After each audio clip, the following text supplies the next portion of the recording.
नमस्कार, welcome to another episode. I am joined today by major Bharat Singh. Major Bharat, नमस्कार, कैसे हैं आप? सर एकदम ठीक ठाक। और आपका बहुत बहुत धन्यवाद मुझे यहाँ एक बार मौका देने के लिए, इनवाइट करने के लिए। नहीं, आपसे चर्चा तो होनी ही चाहिए क्योंकि मैं पॉडकास्ट से जो मैं कोशिश कर रहा हूँ कि इस देश को मेरी किताबों से भी या मेरे ट्वीट से या फिर अलग अलग प्लेटफॉर्म से देश को और समझने का प्रयास कर रहा होता हूँ।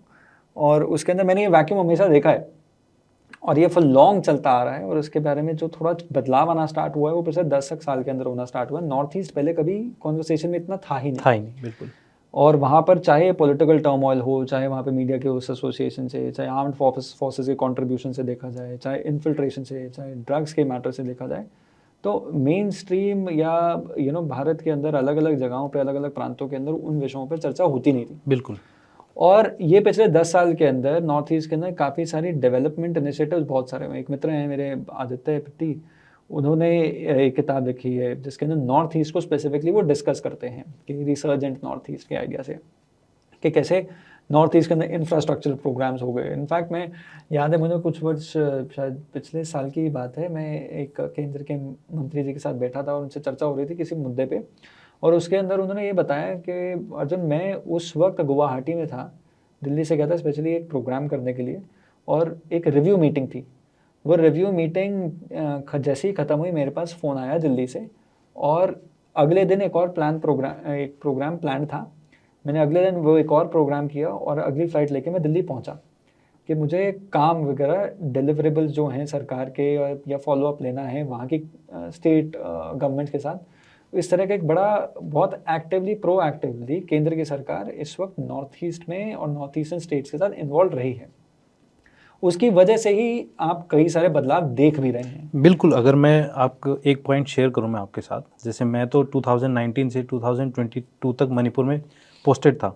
तो जो आप बदलाव की बात कर रहे हैं वो मैंने देखे हैं। मणिपुर में रेलवे लाइन आ जाना, इंटीग्रेटेड चेक पोस्ट जो इंडिया और म्यांमार के बीच में अब तक इतने सालों से जो इलीगल ट्रेड चल रहा था, इमिग्रेशन के नाम पे एक छोटा सा एक कमरे का रूम था, वो सब चेंज होके और एक बहुत बड़ा इंफ्रास्ट्रक्चर क्रिएट कर देना।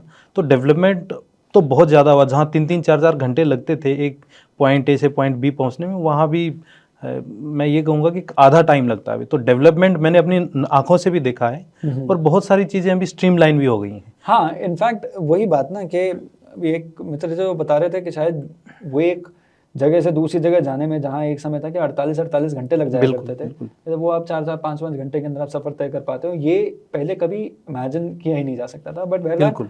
यही कॉन्वर्सेशन करने के लिए आई एम ग्लैड कि आप यहाँ पर आए। Why don't we begin with कि आप थोड़ा अपना परिचय दीजिए, क्योंकि मेजर का टाइटल तो आप लेके चल रहे हैं और वो पूरा जीवन आपके साथ रहेगा। आपके कॉन्ट्रीब्यूशंस मेरे ख्याल से देश के अंदर कोई भी जो व्यूअर भी है जो हमारे देखेगा, वो कॉन्ट्रीब्यूशंस आर्म्ड फोर्सेस के कॉन्ट्रीब्यूशंस कभी भी लेस हो नहीं सकते, क्योंकि जब आप जीवन ही दाव पे लगा के कोई काम करने जा रहे हैं तो आई रिमेंबर मैं कुछ समय पहले ना एक मंच पे था एक पैनल डिस्कशन के अंदर, मेरा मानना ये है कि living for your country is a good way to live, but dying for your country is a great way to die. बिल्कुल। एंड एज अ कॉन्सिक्वेंस आप अपनी जर्नी थोड़ी हमारे साथ साझा करिए। तो सर मैं भी एकदम बचपन तो मेरा भी गांव में ही बीता। फिर उसके बाद पिताजी मेरे असम राइफल में थे, तो वहाँ पे एक शिलोंग में एक स्कूल है, असम राइफल पब्लिक स्कूल। अच्छा। तो वहाँ पे फिर 7th क्लास में मेरा एडमिशन हो गया। तो वहाँ 10th तक की मैंने पढ़ाई वहाँ की, और उसके बाद फिर से गांव में 12th की, और फिर जाट कॉलेज रोहतक से मैंने अपनी ग्रेजुएशन की। अच्छा, तो वो अपना स्टार्टिंग की प्रारंभिक शिक्षा वहीं पे नॉर्थ ईस्ट में? बिल्कुल, पूरी 7 to 10th मेरी वहीं पे हुई। उसके अलावा 1 साल मैंने सिलचर में भी पढ़ाई की, असम में, वहाँ पे पोस्टेड थे। तो ये रहा। उसके बाद फर्स्ट अटैम्प्ट में ही एसएसबी क्लियर हो गया। तो बहुत छोटी सी उम्र में, लगभग आई थिंक 20 साल 7-8 महीने का था, मैं ट्रेनिंग सेंटर में चला भी गया था ओटीए में। और फिर 11 साल की सर्विस के बाद मैंने अभी एक कॉन्शियस डिसीजन लिया। जैसे हम लोग शॉर्ट सर्विस कमीशन ऑफिसर होते हैं, तो 10th ईयर ऑफ सर्विस में एक अपना फॉर्म फिलअप करते हैं। उनमें उनको 3 चॉइस देनी होती हैं कि you want to get relieved after 10 years, या फिर आपको एक्सटेंशन लेना है, या फिर परमानेंट कमीशन लेना है। तो मैं बहुत सारे डेलिब्रेट डिसीजन, बहुत सारे चीज़ों को सोचते समझते हुए मैंने सोचा कि अभी एक और इनिंग खेली जाए। लेकिन जो एक्सपीरियंस रहा फौज के अंदर, और एक कहावत है कि once a soldier always a soldier, तो अब ये जो सैनिक के जो मूल सिद्धांत हैं, मूल्य हैं, वो तो जीवन से नहीं जाएंगे। बस एक चॉइस की है मैंने अपनी खुद में कि एक दूसरी डोमेन में जाया जाए, तो वो सब अभी कोशिश चल रही है और बहुत कुछ सीखने को मिला। लाइव सिचुएशंस भी देखी बहुत सारी और सब सीखने को भी मिली। इंटरनेशनल बॉर्डर्स को देखा मैंने, वहाँ कुछ जैसे कैसे स्मगलिंग होती है, कैसे ट्राइबल लोग रह रहे हैं इंडिया की, वहाँ पे कैसी प्रेजेंस है, स्ट्रेटेजिक पोस्चर्स क्या हैं, तो ये सब बहुत कुछ सीखने को मुझे वहाँ पे मिला। बट व्यूअर्स के लिए ना पहले ये बताइए, या फिर वो, क्योंकि आप उस प्रोफेशन में भी आ रहे हैं और एजुकेशन के लिए एजुकेटिव कंटेंट भी हम बनाते चलते हैं, 12वीं के बाद होता क्या है? If anybody wants to serve, आपकी जर्नी क्या रही, कि ऑप्शन क्या था? 12वीं के बाद आपने ज्वाइन कर दिया था?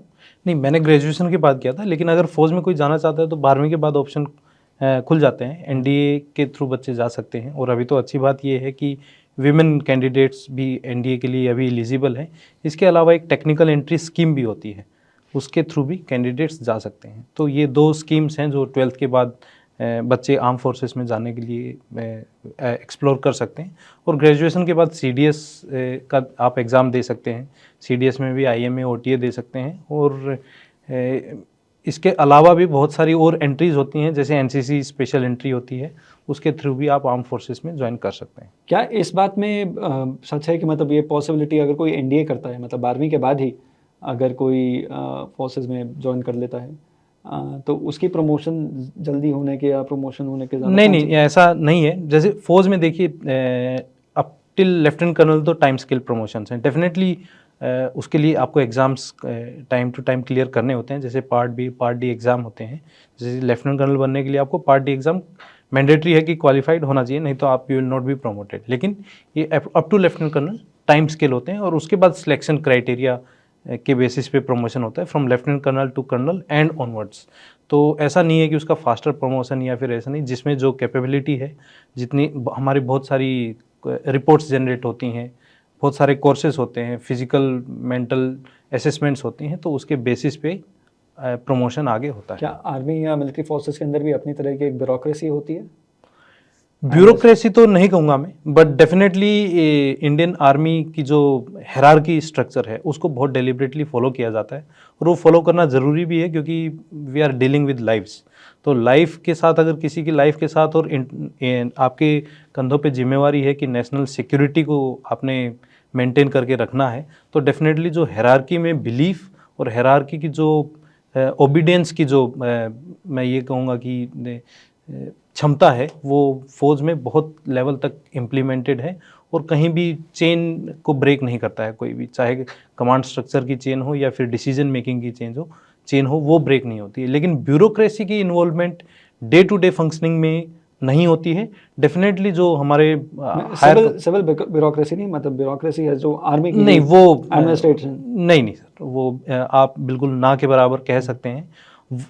हज़ारों लाखों में कोई एक ऐसी इंसिडेंट आ गई लाइमलाइट में, या फिर कुछ ऐसा हुआ है, तो वो मैं कह नहीं सकता। अदरवाइज ब्यूरोक्रेसी या फिर ऐसा कुछ किसी के साथ पार्शियलिटी, वैसा फौज में कुछ नहीं होता। They are set laid down rules, और उसमें अगर आप में कैपेबिलिटी है तो आप ऊपर जा सकते हैं उसमें। जब आप एग्ज़ाम क्लियर कर लेते हैं, फिर आप ट्रेनिंग के लिए जाते हैं, उसके बाद आप कौन सी रेजिमेंट में जाते हैं, या फिर आर्मी का एक बेसिकली मिलिट्री स्ट्रक्चर कैसा है, उसके बारे में थोड़ा बताइए।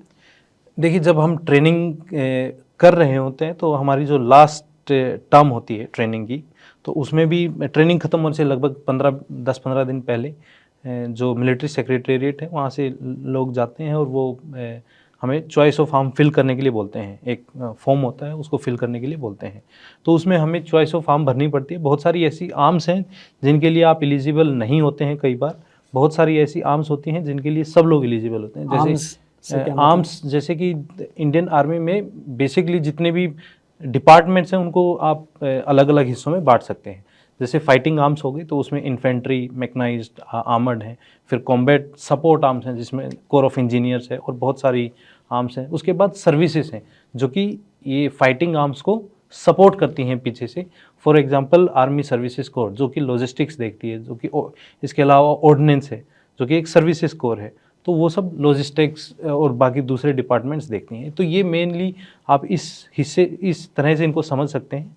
और जब आप आपकी ट्रेनिंग खत्म होने वाली होती है तो तब आपसे चॉइस ऑफ आर्म भराया जाता है, तो उसमें आप अपनी चॉइस दे सकते हैं, 3 चॉइस देनी होती हैं उसमें। तो अगर आप उस मेरिट लिस्ट में फिट हो रहे हैं और जो आपका ब्लॉक बनाया है वहाँ पे आपकी ट्रेनिंग के रिजल्ट के आधार पे एक ब्लॉक बनाया जाता है। ब्लॉक कैन बी ऑफ कुछ भी, जैसे जनरली 20 का ब्लॉक या 30 कैंडिडेट्स का ब्लॉक होता है, कैडेट्स का ब्लॉक होता है, तो उसमें अलॉट कर दी जाती है वैकेंसी कि इस ब्लॉक में इतनी इतनी वैकेंसीज़ हैं, तो उसमें वही वैकेंसीज फिल की जाती हैं उन कैंडिडेट्स द्वारा। तो जनरली 70-80% जो आप चॉइस ऑफ आर्म ऑप्ट करते हैं वो मिल जाती है आपको, लेकिन बहुत सारे ऐसे केसेस होते हैं जहां आप जो जिस आर्म में या फिर जिस सर्विस में जाना चाहें वो नहीं मिल पाती। जैसे कि मैं खुद एक इन्फेंट्री में जाना चाहता था, लेकिन मुझे मिली कोर ऑफ इंजीनियर्स। तो इन्फेंट्री फाइटिंग आर्म के अंदर आती है इन्फेंट्री फाइटिंग आर्म होती है और कोर ऑफ इंजीनियर सपोर्टिंग में कॉम्बैट सपोर्ट आर्म Combat होती है, support। कॉम्बैट सपोर्ट आर्म होती है। तो इसके अंदर भी क्या कोई मेरिट स्ट्रक्चर इन्वॉल्व होता है, मेरिट स्ट्रक्चर इन्वॉल्व होता है कि आपको कौन सा इन्वॉल्व होगा? कि आपने प्रेफरेंसेस तो अपनी दे दी, बट क्या आर्मी के अंदर या मिलिट्री सेक्रेटेरिएट के अंदर इस तरह का कोई प्रोसेस होता है कि जज करने के लिए कि इस व्यक्ति को हम इस आर्म के अंदर भेजेंगे, इस व्यक्ति को उस आर्म में? हाँ, डेफिनेटली। देखिए, जब आप ट्रेनिंग में होते हैं तो ट्रेनिंग के दौरान भी आपकी बहुत सारी असेसमेंट होती है, उसकी भी एक अलग से फिर मेरिट लिस्ट बनती है। तो ऐसा तो हो नहीं सकता कि जैसे 300 लोग थे या 400 लोग थे और उनमें से टॉप 50 थे जिन्होंने ट्रेनिंग में बहुत अच्छा की ट्रेनिंग और अच्छा उनकी परफॉर्मेंस अच्छी रही, और वो 50 के 50 फॉर एग्जांपल कि उन्होंने बोल दिया कि हम कोर ऑफ इंजीनियर्स में जाएंगे, तो फिर बाकी आर्म्स का क्या होगा? तो ऐसा मिलिट्री सेक्रेटेरिएट के और बहुत सारे गाइडलाइंस होते हैं जो कि पब्लिक डोमेन में या फिर हमें नहीं पता होता है, बट उनका एक सेट रूल प्रोसीजर होती है कि इस ब्लॉक में इतनी वैकेंसी दी जाएंगी, सो दैट जो जनरल फैब्रिक ऑफ ऑफिसर्स है जो कि बाहर निकल रहा है और अलग अलग आर्म्स में और यूनिट्स में जाएगा, तो इस तरह से डिस्ट्रीब्यूट हो कि कहीं ऐसा ना हो कि जितने those who could not do so well in training वो सारे एक आर्म में चले जाएं, और जो बहुत अच्छा करके ट्रेनिंग में और आगे बढ़ सकते हैं वो सारे एक में चले जाएं। तो वो इंटरनल मेंटेन किया जाता है, कार्डर मैनेजमेंट किया जाता है। तो दैट कार्डर मैनेजमेंट मिलिट्री सेक्रेटेरिएट ही देखता है। हाँ, वो फिर इन जनरल क्या ऑफिसर्स के बीच में कंपटीशन रहता है कि भाई मुझे फाइटिंग आर्म में जाना है या कहीं पे जाना है? मतलब what are individual preferences change कैसे होती हैं? डेफिनेटली। और मैं आपको ये भी बताता हूँ कि जब हम ट्रेनिंग में जाते हैं तो बहुत सारे हम किसी मूवी को देख के मोटिवेट हो जाते हैं, या फिर किसी ऑफिसर को जिसको हमने ट्रेनिंग या फिर अपनी प्रिपरेशन के दौरान देखा हो उसको देख के मोटिवेट हो जाते हैं, किसी की बात को या फिर मिलिट्री हिस्ट्री पढ़ के मोटिवेट हो जाते हैं। तो सबका अपना अपना मोटिवेशन का एक सोर्स है, उसके बेसिस पे हर कैंडिडेट या फिर हर कैडेट अंडर ट्रेनिंग सोचता है कि मुझे इस आर्म में जाना है और उसमें भी स्पेसिफिक आर्म में जाना है।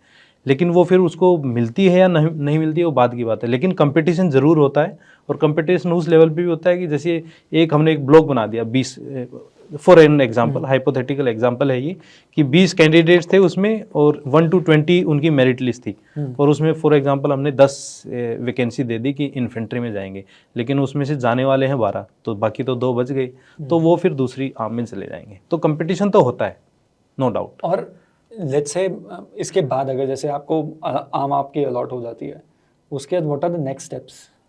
फिर उनको नियरेस्ट रेलवे स्टेशन पता चल जाता है, उनको अपनी यूनिट पता चल जाती है और वो फिर अपनी यूनिट में कोऑर्डिनेट करते हैं, और जो भी फिर उसके बाद यूनिट की रिस्पॉन्सिबिलिटी है या फिर मैं ये कहूँगा कि रेजिमेंट की रिस्पॉन्सिबिलिटी है कि आगे फिर उस ऑफिसर की ट्रेनिंग उसको किस तरह से करानी है। फॉर एग्जांपल मैं कोर ऑफ इंजीनियर्स में हूँ, तो हम लोग ट्रेनिंग के बाद घर आते हैं, 21 डेज़ के लिए हमें छुट्टी मिलती है, और उसके बाद हम लोग अपने रेजिमेंटल सेंटर में जाते हैं। तो रेजिमेंट आपको कब अलॉट होती है?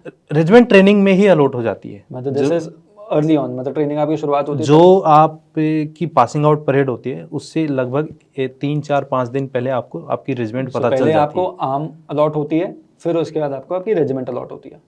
नहीं, for example, for general understanding of public, कि मैं गया कोर ऑफ इंजीनियर्स में, तो मुझे ये नहीं बताया जाता है कि you are going into core of engineers. वो ये बताएंगे you are commission into 71 engineer regiment.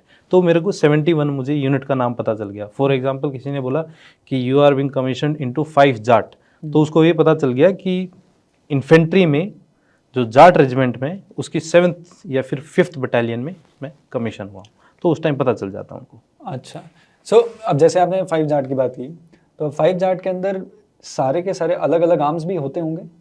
नहीं सर, वो क्या है कि आर्मी का अलग ऑर्गेनाइजेशन है, उसमें एक स्ट्रक्चर होता है। जैसे इन्फेंट्री है तो एक इन्फेंट्री यूनिट को कितना क्या ऑथराइजेशन है, उसकी स्ट्रेंथ कितनी ऑथराइज है, उसमें वेपनरी कितनी ऑथराइज है, और अगर उस स्ट्रेंथ में भी कितने, फिर जो हम बात करते हैं जनरली हम सुनते हैं कि ये जीडी में भर्ती हुआ है, ये ट्रेड्समैन भर्ती हुआ है, ये क्लर्क गया है, ये एसकेटी गया है, ये हम लोग जनरली सुनते हैं, अपने गांव देहात में भी सुनते रहते हैं। तो हर यूनिट में, किसी भी टाइप की यूनिट होती है, उसमें जो ये इनटेक है, चाहे वो कैटेगरी वाइज इनटेक हो या फिर जनरल ड्यूटी सोल्जर का इनटेक हो, वो डिफ्रेंशिएट करते रहता है कि ट्रेड किस ट्रेड के कितने लोग किस यूनिट में होंगे, वो नेचर ऑफ ड्यूटी क्या है उस यूनिट की, उसके ऊपर डिपेंड करता है। फॉर एग्जांपल एक इन्फेंट्री यूनिट की बात करते हैं तो उसमें फाइटिंग सोल्जर्स ज़्यादा होंगे, उसमें ड्राइवर्स भी होंगे, उसमें कम्युनिकेशन सिस्टम के लिए भी होंगे, सिग्नल वाले लोग भी होंगे, उसमें एक दो एजुकेशन डिपार्टमेंट के लोग भी होंगे, फिर उसमें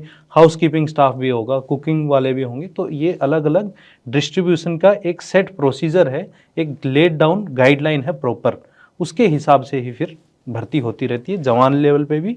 और जब ऑफिसर बन के जाता है तो उस फॉर एग्जांपल कि एक इन्फेंट्री यूनिट है, उसमें हम जनरल पब्लिक को समझाने के लिए हाइपोथेटिकली कि 19 ऑफिसर चाहिए, तो वो फिर कैसे मैनेज करने हैं, कोई किसको कब कमीशन करना है, उनमें से कौन बाहर चला गया है या फिर कोई दूसरे कोर्सेज पे चला गया है, वो फिर मैनेज यूनिट और ऊपर जो आर्मी हेडक्वार्टर पे जो कंसर्न डिपार्टमेंट है वो उनको डील करके मेंटेन करता है। ठीक है, तो मोटा मोटी ये बात हुई कि एक यूनिट का मतलब कोई रेजिमेंट हुई इन जनरल। हाँ, इन जनरल, हाँ बिल्कुल। और रेजिमेंट के अंदर कौन कौन से लोग अटैच होंगे, वो जब आप कमीशन होते हो, जब आपके एज ऑफिसर अगर आपकी जब ट्रेनिंग पूरी होती है, या एज सिपाही जब आपकी, या अलग अलग जो प्रोफेशन या अलग अलग जो आप काम कर सकते हैं फौज के अंदर या उस यूनिट के अंदर, आपको लेटर पकड़ाने से पहले स्पेसिफाई हो जाता है कि आप इस यूनिट में अटैच रहेंगे। बिल्कुल बिल्कुल। अब ये जो यूनिट है, ये जो रेजिमेंट है, या उसके आगे स्ट्रक्चर क्या होता है? रेजिमेंट होता है, battalion, what is the structure? देखिए, सबसे बेसिक तो हम बहुत डाइवर्सिफिकेशन बहुत होता है इंडियन आर्मी में, क्योंकि nature of duties, nature of role बहुत अलग अलग हैं, वो एरिया के हिसाब से भी डिपेंड करते हैं और थ्रेट परसेप्शन क्या है किस एरिया में उसके हिसाब से भी। लेकिन हम यहाँ फॉर ऑल प्रैक्टिकल पर्पस कि हम कंपनी लेवल पे नहीं जाएंगे, हम सबसे नीचे जाते हैं बटालियन लेवल पे। सबसे एक यूनिट हम आइडेंटिटी या एंटिटी मान के चलते हैं यूनिट, और 3-4 यूनिट मिलके एक बनती है ब्रिगेड, 3-4 ब्रिगेड मिलके एक बनती है डिवीज़न, और 3-4 डिवीज़न मिलके एक बनती है कोर, और 3 से 4 कोर मिलके बनती है कमांड। और कमांड फिर इंडिया में जैसे आपको पता है कि सारी कमांड्स मिलके और फिर वो सब आर्मी हेडक्वार्टर के अंडर में आती हैं। तो ये सब जनरली स्ट्रक्चर होता है। और जो सबसे फंडामेंटल स्ट्रक्चर है वो है बटालियन। हाँ, सबसे फंडामेंटल इंटीग्रेटेड स्ट्रक्चर बटालियन है। वैसे तो इंडिपेंडेंट कंपनीज ये वो बहुत कुछ होता है, लेकिन आप ये मानिए कि एक सबसे fundamental integrated structure battalion level है। बटालियन के अंदर क्या क्या होता है? बटालियन में अगेन मैं ये कहूँगा कि व्हाट इज़ नेचर, वो बटालियन कोई इन्फेंट्री की बटालियन है तो अलग होगा, आर्मी सर्विसेज कोर की अलग है तो उसका रोल अलग होगा। अगर हम इन्फेंट्री की बटालियन, इन्फेंट्री की ही हम बात करें तो उसमें एक इन्फेंट्री बटालियन में, स्टैंडर्ड इन्फेंट्री बटालियन में 4 कंपनी होती हैं, एक सपोर्ट कंपनी होती है। तो वो चारों कंपनियों की अपनी अपनी जिम्मेवारी होती है। मेन ऑब्जेक्टिव इन्फेंट्री बटालियन का ये होता है कि टू फाइट द एनिमी। इसके अलावा फिर उनकी डिप्लॉयमेंट चाहे काउंटर इंसर्जेंसी ऑपरेशंस में हो, या फिर कई आजकल तो जैसे ह्यूमन असिस्टेंस और डिज़ास्टर रिलीफ में भी थोड़ी बहुत जिम्मेवारी मिलती हैं। तो इस तरह से जहाँ जहाँ डिप्लॉयमेंट होती है उसके हिसाब से ट्रेनिंग जो आपकी बटालियन लेवल पे होती है, रेगुलरली आपके फॉर्मेशन लेवल्स पे भी ट्रेनिंग चल रही होती है, और जो आपने रिक्रूटमेंट के टाइम पे अपनी ट्रेनिंग की थी उन सब को मिला के, और जो आपका किसी भी यूनिट या बटालियन का जो हम बात कर रहे थे जो एक स्पेसिफिक रोल है, तो उसको अदा करने के लिए अपनी फुल तैयारी में लगे रहते हैं। तो लेट्स से कहीं पे किसी एक वॉर थिएटर के अंदर या किसी एक कॉन्फ्लिक्ट जोन के अंदर बटालियन को भेजा जाता है, और वहाँ पर आपको हैवी मशीनरी यूज़ करनी पड़ती है, तो क्या वहाँ पर जो सपोर्ट की जो हमने बात की थी ना कि आर्मी सपोर्ट वाला जो आर्म है, उस आर्म की किसी एक यूनिट को अटैच किया जाता है, या उसके कंपोनेंट्स उसी नहीं, मैं ये कहना चाहता हूँ कि यूनिट जो होती है बटालियन, वो एक होमोजीनियस स्ट्रक्चर होता है, उसको मतलब ब्रेक नहीं करते हैं, वो एक इंटीग्रेटेड स्ट्रक्चर होता है। जनरली उसको जब डिप्लॉय किया जाता है तो कंपनीज हैं, कंपनीज को आगे आगे भेजा जाता है, लेकिन बटालियन को ऐसे आप डिपार्टमेंट वाइज ब्रेक नहीं करते हैं। एक बटालियन खुद में ही एक फुल फ्लेज इनहेरेंट पावर या इनहेरेंट रिसोर्सेज के साथ ऑपरेट कर सकती है। सो आप ये कह रहे हैं कि जो सपोर्ट कंपनीज होती हैं, जैसे आपने आर्म्स बताए ना, कौन कौन से आर्म्स बताए थे आपने? एक तो फाइटिंग आर्म हो गए, हाँ, फाइटिंग आर्म्स हो गए, कॉम्बैट सपोर्ट आर्म हो गए और सपोर्ट आर्म्स हो सो गए। लेट्स से एक आपके ही बैच में 2 ऑफिसर सेलेक्ट होते हैं, एक कॉम्बैट सपोर्ट आर्म के अंदर है, एक इन्फेंट्री फाइटिंग आर्म के अंदर है। तो ऐसा हो सकता है कि उसको असाइन किया कॉम्बैट सपोर्ट के अंदर और इसको इन्फेंट्री के अंदर, एंड दोनों eight the end of the एक बटालियन या एक यूनिट के अंदर हो सकते हैं। जनरली नहीं, लेकिन बहुत सारी ऐसी सर्विसेज की ऐसी यूनिट्स होती हैं जिनको 2 साल या 1.5 साल के अटैचमेंट के लिए इन्फेंट्री यूनिट्स में भेजा जाता है जब आप कमीशन होते हैं। लेट्स से आप वॉर फ्रंट पर हैं, हाँ। अगर आप किसी कॉन्फ्लिक्ट जोन के अंदर जहां पर शायद आपको सपोर्ट स्टाफ की जरूरत पड़ सके, तो तब क्या होता है? तो देखिए, जब लड़ाई लगती है ना, तो एक इंटीग्रेटेड एफर्ट लगता है उसमें। ऐसा कभी भी नहीं होता है कि इन्फेंट्री अलग लड़ रही है, आर्मर्ड अलग लड़ रही है, मैकेनाइज फोर्सेस अलग अपना काम कर रही हैं, इंजीनियर अपना, ये काम नहीं होता है। और बटालियन लेवल एक डिप्लॉयमेंट के लिए एक एंटिटी है, लेकिन वो कभी भी इंडिविजुअली ऐसे ऑपरेट नहीं करेगी वॉर फ्रंट में। वॉर फ्रंट में तो फॉर्मेशंस, चाहे एक ब्रिगेड को एक फ्रंट दे दिया तो वहाँ ब्रिगेड कमांडर हैं जो कि आगे अपनी जिम्मेवारी के इलाके को देखेंगे और उनके अंडर में जो 3-4 यूनिट्स होंगी उनको उस हिसाब से डिप्लॉय करेंगे। अब इसमें जिम्मेवारी क्या क्या आती है, एक फॉर ईज ऑफ अंडरस्टैंडिंग। हाँ, मतलब ये हम समझने की कोशिश कर रहे हैं कि ये ऑपरेशंस ये काम करते कैसे हैं, कि मिलिट्री स्ट्रक्चर के अंदर वॉर फ्रंट के अंदर ये ऑपरेशंस काम कैसे तो करेंगे? बिल्कुल एक एग्जांपल लेके चलते हैं हम, लेमेंस, मतलब एकदम बिल्कुल देसी भाषा में, कि सामने दुश्मन का एक बंकर है, उसको कैप्चर करना है। तो उस दुश्मन के बंकर को असलियत में जो कैप्चर करेगी वो करेगी इन्फेंट्री। लेकिन इन्फेंट्री जब जाएगी तो वो, फॉर एग्जांपल कि वो बंकर पहाड़ पे है, तो उसको इन्फेंट्री वहाँ पहुँचे उससे पहले मुझे उसका अपने गोले बारूद से उसको बंकर को डिस्ट्रॉय करना पड़ेगा। मेरे ऑब्जेक्टिव तो यही है कि डिस्ट्रॉय करूँ, या फिर अगर डिस्ट्रॉय नहीं कर पाऊँ तो मैक्सिमम से मैक्सिमम उसमें डैमेज कर सकूँ। तो उसमें आर्टिलरी अपने गोले मारती रहेगी पीछे से, और ये सब कोऑर्डिनेटेड एफर्ट होता है। जब इन्फेंट्री आगे मूव कर जाएगी तो फिर जो इन्फेंट्री के अंदर के वेपन्स हैं, चाहे आप मशीन गन्स हैं, चाहे रॉकेट लॉन्चर्स हैं, तो वो सब इन्फेंट्री अपने डिप्लॉय करके और फिर उसके टारगेट को न्यूट्रलाइज करती रहेगी, और इन्फेंट्री अपना और दूसरी इन्फेंट्री की जो दूसरी कंपोनेंट है वो आगे आगे ऐसे ऐसे मूव करता रहेगा। बीच में अगर माइंस आती हैं तो जैसे इंजीनियर्स का रोल आ जाता है, तो वहाँ पे माइंस को इंजीनियर्स वहाँ पे क्लियर करती है। अगर जब आप उस ऑब्जेक्टिव को कैप्चर कर लेते हैं, और कैप्चर करने के बाद फिर अलग अलग सबका अपना अपना काम बढ़ जाता है कि इन्फेंट्री वहाँ पे है, तो इन्फेंट्री को अगर दूसरा काम दिया गया, दूसरा टास्क दे दिया कि जी नहीं, आपको अगला इससे आगे भी बंकर है वो कैप्चर करना है, तो फिर उसमें अलग अलग टैक्टिक्स होती है कि पीछे से कोई दूसरी यूनिट आएगी, वो उसको होल्ड करेगी, आगे चले जाएंगे। इसमें भी जब वो आगे चले जाएंगे तो अगर वहाँ आगे फिर से माइंस आ गई तो फिर अलग किसी का रोल आता है। अगर उस टारगेट को भी प्रिपेयर करना है तो आर्टिलरी वहाँ से सपोर्ट देती है।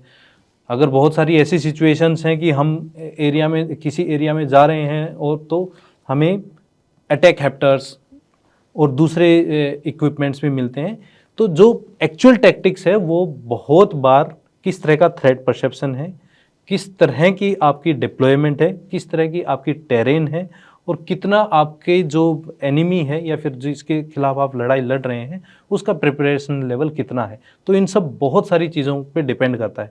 जैसे कि एक बंकर है, नॉर्मल प्लेन में अगर एक बंकर होगा और बंकर में दुश्मन के 4 आदमी बैठे हैं, तो मैं 10-15 1-1.5 सेक्शन ले जाके और उसको नेस्तनाबूद कर सकता हूँ। लेकिन वही बंकर अगर मान लो कि 18,000 फीट पे होगा तो मेरी तो 2-3 प्लाटून लग जाएंगे, मेरे 60-70 लोग लग जाएंगे। तो इस तरह से क्लियरली आप डिफाइन नहीं कर सकते हर एरिया, हर टेरेन, हर थ्रेट परसेप्शन के लिए, हर दुश्मन के प्रिपरेशन के लिए, हर उसकी कितनी स्ट्रेंथ है, तो अपने ऑपरेशंस के हिसाब से अलग अलग एंड व्हेनेवर रिक्वायर्ड, हाँ, या किसी भी एक्सपर्टीज वाले लोगों की रिक्वायरमेंट होगी, उनकी यूनिट को, वो यूनिट कोऑर्डिनेशन के अंदर काम कर रही है। बिल्कुल, officers will speak to infantry officer, जो उस दोनों यूनिट्स के जो officer will coordinate throughout कि कैसे आगे करना है। बिल्कुल। अच्छा, इसी सिनेरियो के अंदर ये हम नॉर्थ ईस्ट के बारे में क्योंकि हम डिस्कशन करने आ रहे हैं, नॉर्थ ईस्ट में, क्योंकि यूजुअली क्या होता है कि जब भी आप वॉर की बात करते हैं, जब भी आप कॉन्फ्लिक्ट जोन्स की बात करते हैं, आप मोस्टली पाकिस्तान बॉर्डर की या चाइना बॉर्डर के पास उसके बारे में बात करते हैं। नॉर्थ ईस्ट का जो फ्रंटियर है उसके बारे में जनरली नॉलेज थोड़ी कम है। कम है। आप उस टेरेन को एक्सप्लेन करते हैं, वहाँ पर मिलिट्री के ऑपरेशंस किस तरह से होते हैं, उसके बारे में थोड़ा हाईलाइट करेंगे। देखिए, मैं जनरली जो हम पाकिस्तान या चाइना की बात करते हैं तो क्लासिकल हम कन्वेंशनल ऑपरेशंस की बात करते हैं, जैसे 1971 का वॉर हुआ या फिर कारगिल वॉर हुआ, उससे पहले 65 का वॉर हुआ, 62 का। तो ये क्लासिकल कन्वेंशनल ऑपरेशन थे जहां दो देशों की आर्मी आमने सामने लड़ रही हैं। लेकिन मणिपुर या फिर नॉर्थ ईस्ट में ऐसा नहीं है। नॉर्थ ईस्ट में इंसर्जेंसी है, तो counter insurgency and counter terrorism operations वहाँ ज़्यादा होते हैं। अगर आप बांग्लादेश 1971 के बाद छोड़ देंगे तो इसके बाद कोई भी नॉर्थ ईस्ट में ऐसी जगह नहीं है। डेफिनेटली जो चाइना के अलोंग कुछ पॉकेट्स हैं जिन पे हमारा कन्फ्रंट्रेशन चलते रहता है, उसको अगर हम छोड़ दें तो बाकी नॉर्थ ईस्ट में काउंटर इंसर्जेंसी और ये ऑपरेशन अलग होते हैं, काउंटर इन्फिल्ट्रेशन ऑपरेशंस अलग होते हैं। क्योंकि पूरा नॉर्थ ईस्ट, सरप्राइजिंग ये है कि नॉर्थ ईस्ट में जितना भी पार्ट है वो हम जो 21-22 किलोमीटर की अपनी चिकन नेक है उसके से ही इंडिया के रेस्ट ऑफ इंडिया से कनेक्टेड है। बाकी 99% of the north east shares boundary with other countries, foreign countries. क्या वो 21-22 किलोमीटर का जो चिकन नेक कॉरिडोर है, क्या वो over last few years expand हुआ है कोई, ताकि उसके अंदर मूवमेंट के अंदर किसी भी तरह की कोई डिसरप्शन ना आए? नहीं, एक्सपेंशन तो नहीं, लेकिन इंडिया ने उसके काउंटर ढूंढ लिए। जैसे कालाधन मल्टी मॉडल प्रोजेक्ट है जो हम बनाने की कोशिश कर रहे हैं कि वो बांग्लादेश और म्यांमार के थ्रू और मणिपुर में, सॉरी इसमें मिजोरम में जाके और हमारा सी एंड लैंड रूट क्रिएट हो जाए। तो इस तरह हम ऑल्टरनेटिव ढूंढ रहे हैं। ज्योग्राफिकल एक्सपेंशन तो डेफिनेटली उसमें चिकन नेक में नहीं बट है। हाईवेज वगैरह नेटवर्क, हाँ, हाईवेज नेटवर्क बहुत ज़्यादा बढ़ गया है और बहुत अच्छा हो गया है इंडिया में। मतलब इंफ्रास्ट्रक्चर तो पिछले 10-15 साल में डेफिनेटली बहुत अच्छा हो गया है। तो इस बात में कोई शक, आई थिंक वो उड़ान स्कीम के तहत जो एयरपोर्ट्स भी बने, they also serve the same purpose. They serve the same purpose. तो ऐसा कोई मेजर डेवलपमेंट उड़ान स्कीम का नॉर्थ ईस्ट में नहीं है, बट बहुत सारी ऐसी एयर स्ट्रिप्स हैं नॉर्थ ईस्ट में अभी भी, जो कि जैसे मणिपुर में मैं बात करूँ तो इम्फाल में भी एक एयर स्ट्रिप है जो इम्फाल एयरपोर्ट है। उसके अलावा भी सिविलियन यूसेज के लिए अब ये वर्ल्ड वार 2 के टाइम की ये एयर स्ट्रिप्स बनाई हुई हैं। तो अगर उनको रिक्रिएट किया जाए या फिर कहीं इमरजेंसी में यूज़ किया जाए तो डेफिनेटली उनको बेहतर बनाया जा सकता है। तो जो हम बात कर रहे थे नॉर्थ ईस्ट की, going back to our topic, तो नॉर्थ ईस्ट में काउंटर टेररिज्म या काउंटर इंसर्जेंसी या काउंटर इन्फिल्ट्रेशन या फिर काउंटर स्मगलिंग ऑपरेशंस होते हैं। क्लासिकली अगर चाइना के हम कुछ जो हमारे कॉन्फ्लिक्ट जोन्स हैं उनको छोड़ दें तो कहीं पे भी कन्वेंशनल वॉर नहीं है। तो जैसे हम बॉर्डर क्लियरली डिफाइंड है वहां पर, कौन कौन नेबरिंग स्टेट्स हैं? चाइना, देखिए चाइना डेफिनेटली हम काउंटर करते हैं।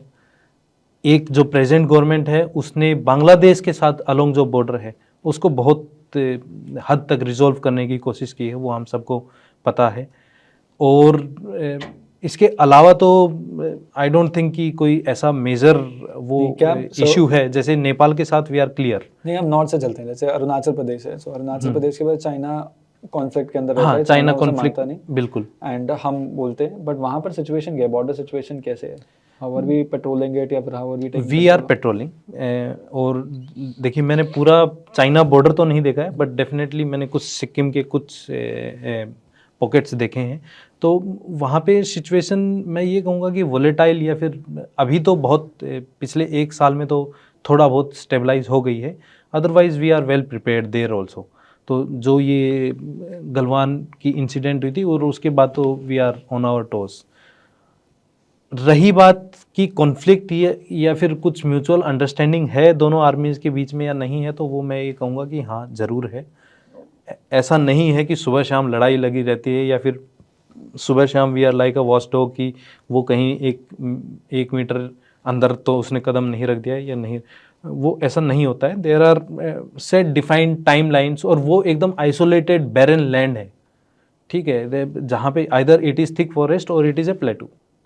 तो जहाँ कहीं नदी नाले हैं वहाँ तो क्लियरली डिफाइंड है, कहीं प्लेटूज़ हैं या फिर कहीं कॉन्फ्लिक्ट जोन है कि नहीं। मैं तो अभी चाइना का तो आप क्या करोगे, चाइना तो आधे उसको अरुणाचल प्रदेश को क्लेम करता है, तो उसके क्लेम करने से कुछ नहीं होता है। लेकिन जो हम क्लासिकली हिस्टोरिकली और ट्रेडिशनली जिन लोकेशंस को अपना क्लेम करते हैं या फिर जहाँ तक हम अपनी पेट्रोलिंग करते रहे हैं, नॉर्थ ईस्ट में, सिक्किम और अरुणाचल के ऑपोजिट में, वो हम कर रहे हैं। उस बात को बारिंग द लास्ट ईयर, क्या नॉर्थ ईस्ट में जो चाइना के साथ है, अरुणाचल प्रदेश वाला जो बॉर्डर है, वहाँ की सिचुएशन और वहाँ पे किस तरह से आर्मी या ऑन ग्राउंड ट्रूप्स बिहेव करती हैं फ्रॉम बोथ साइड्स वर्सेस जो ट्रूप बिहेवियर रहता है पाकिस्तान बॉर्डर पे, कितना डिफरेंट रहता है? चाइनीज़, अगर आप हिस्टोरिकली भी इनको पढ़ेंगे तो Chinese are very good at diplomacy, है ना। और वो they are different ways and means of diplomacy, चाहे वो डिले डिप्लोमेसी करें, चाहे वो प्रोएक्टिव डिप्लोमेसी करें, चाहे वो अपने ट्रुप्स की एक्शन से डिप्लोमेसी करें, वो बिल्कुल अलग है। पाकिस्तानी जो बॉर्डर है उस पर मैं, if I put it quite clearly, तो जो 1-to-1 इंटरेक्शन है वो जो डिफाइंड पोस्ट हैं उन्हीं पे होता है, और बॉर्डर सिक्योरिटी फोर्सेस जो बीएसएफ है उसका ज़्यादा है।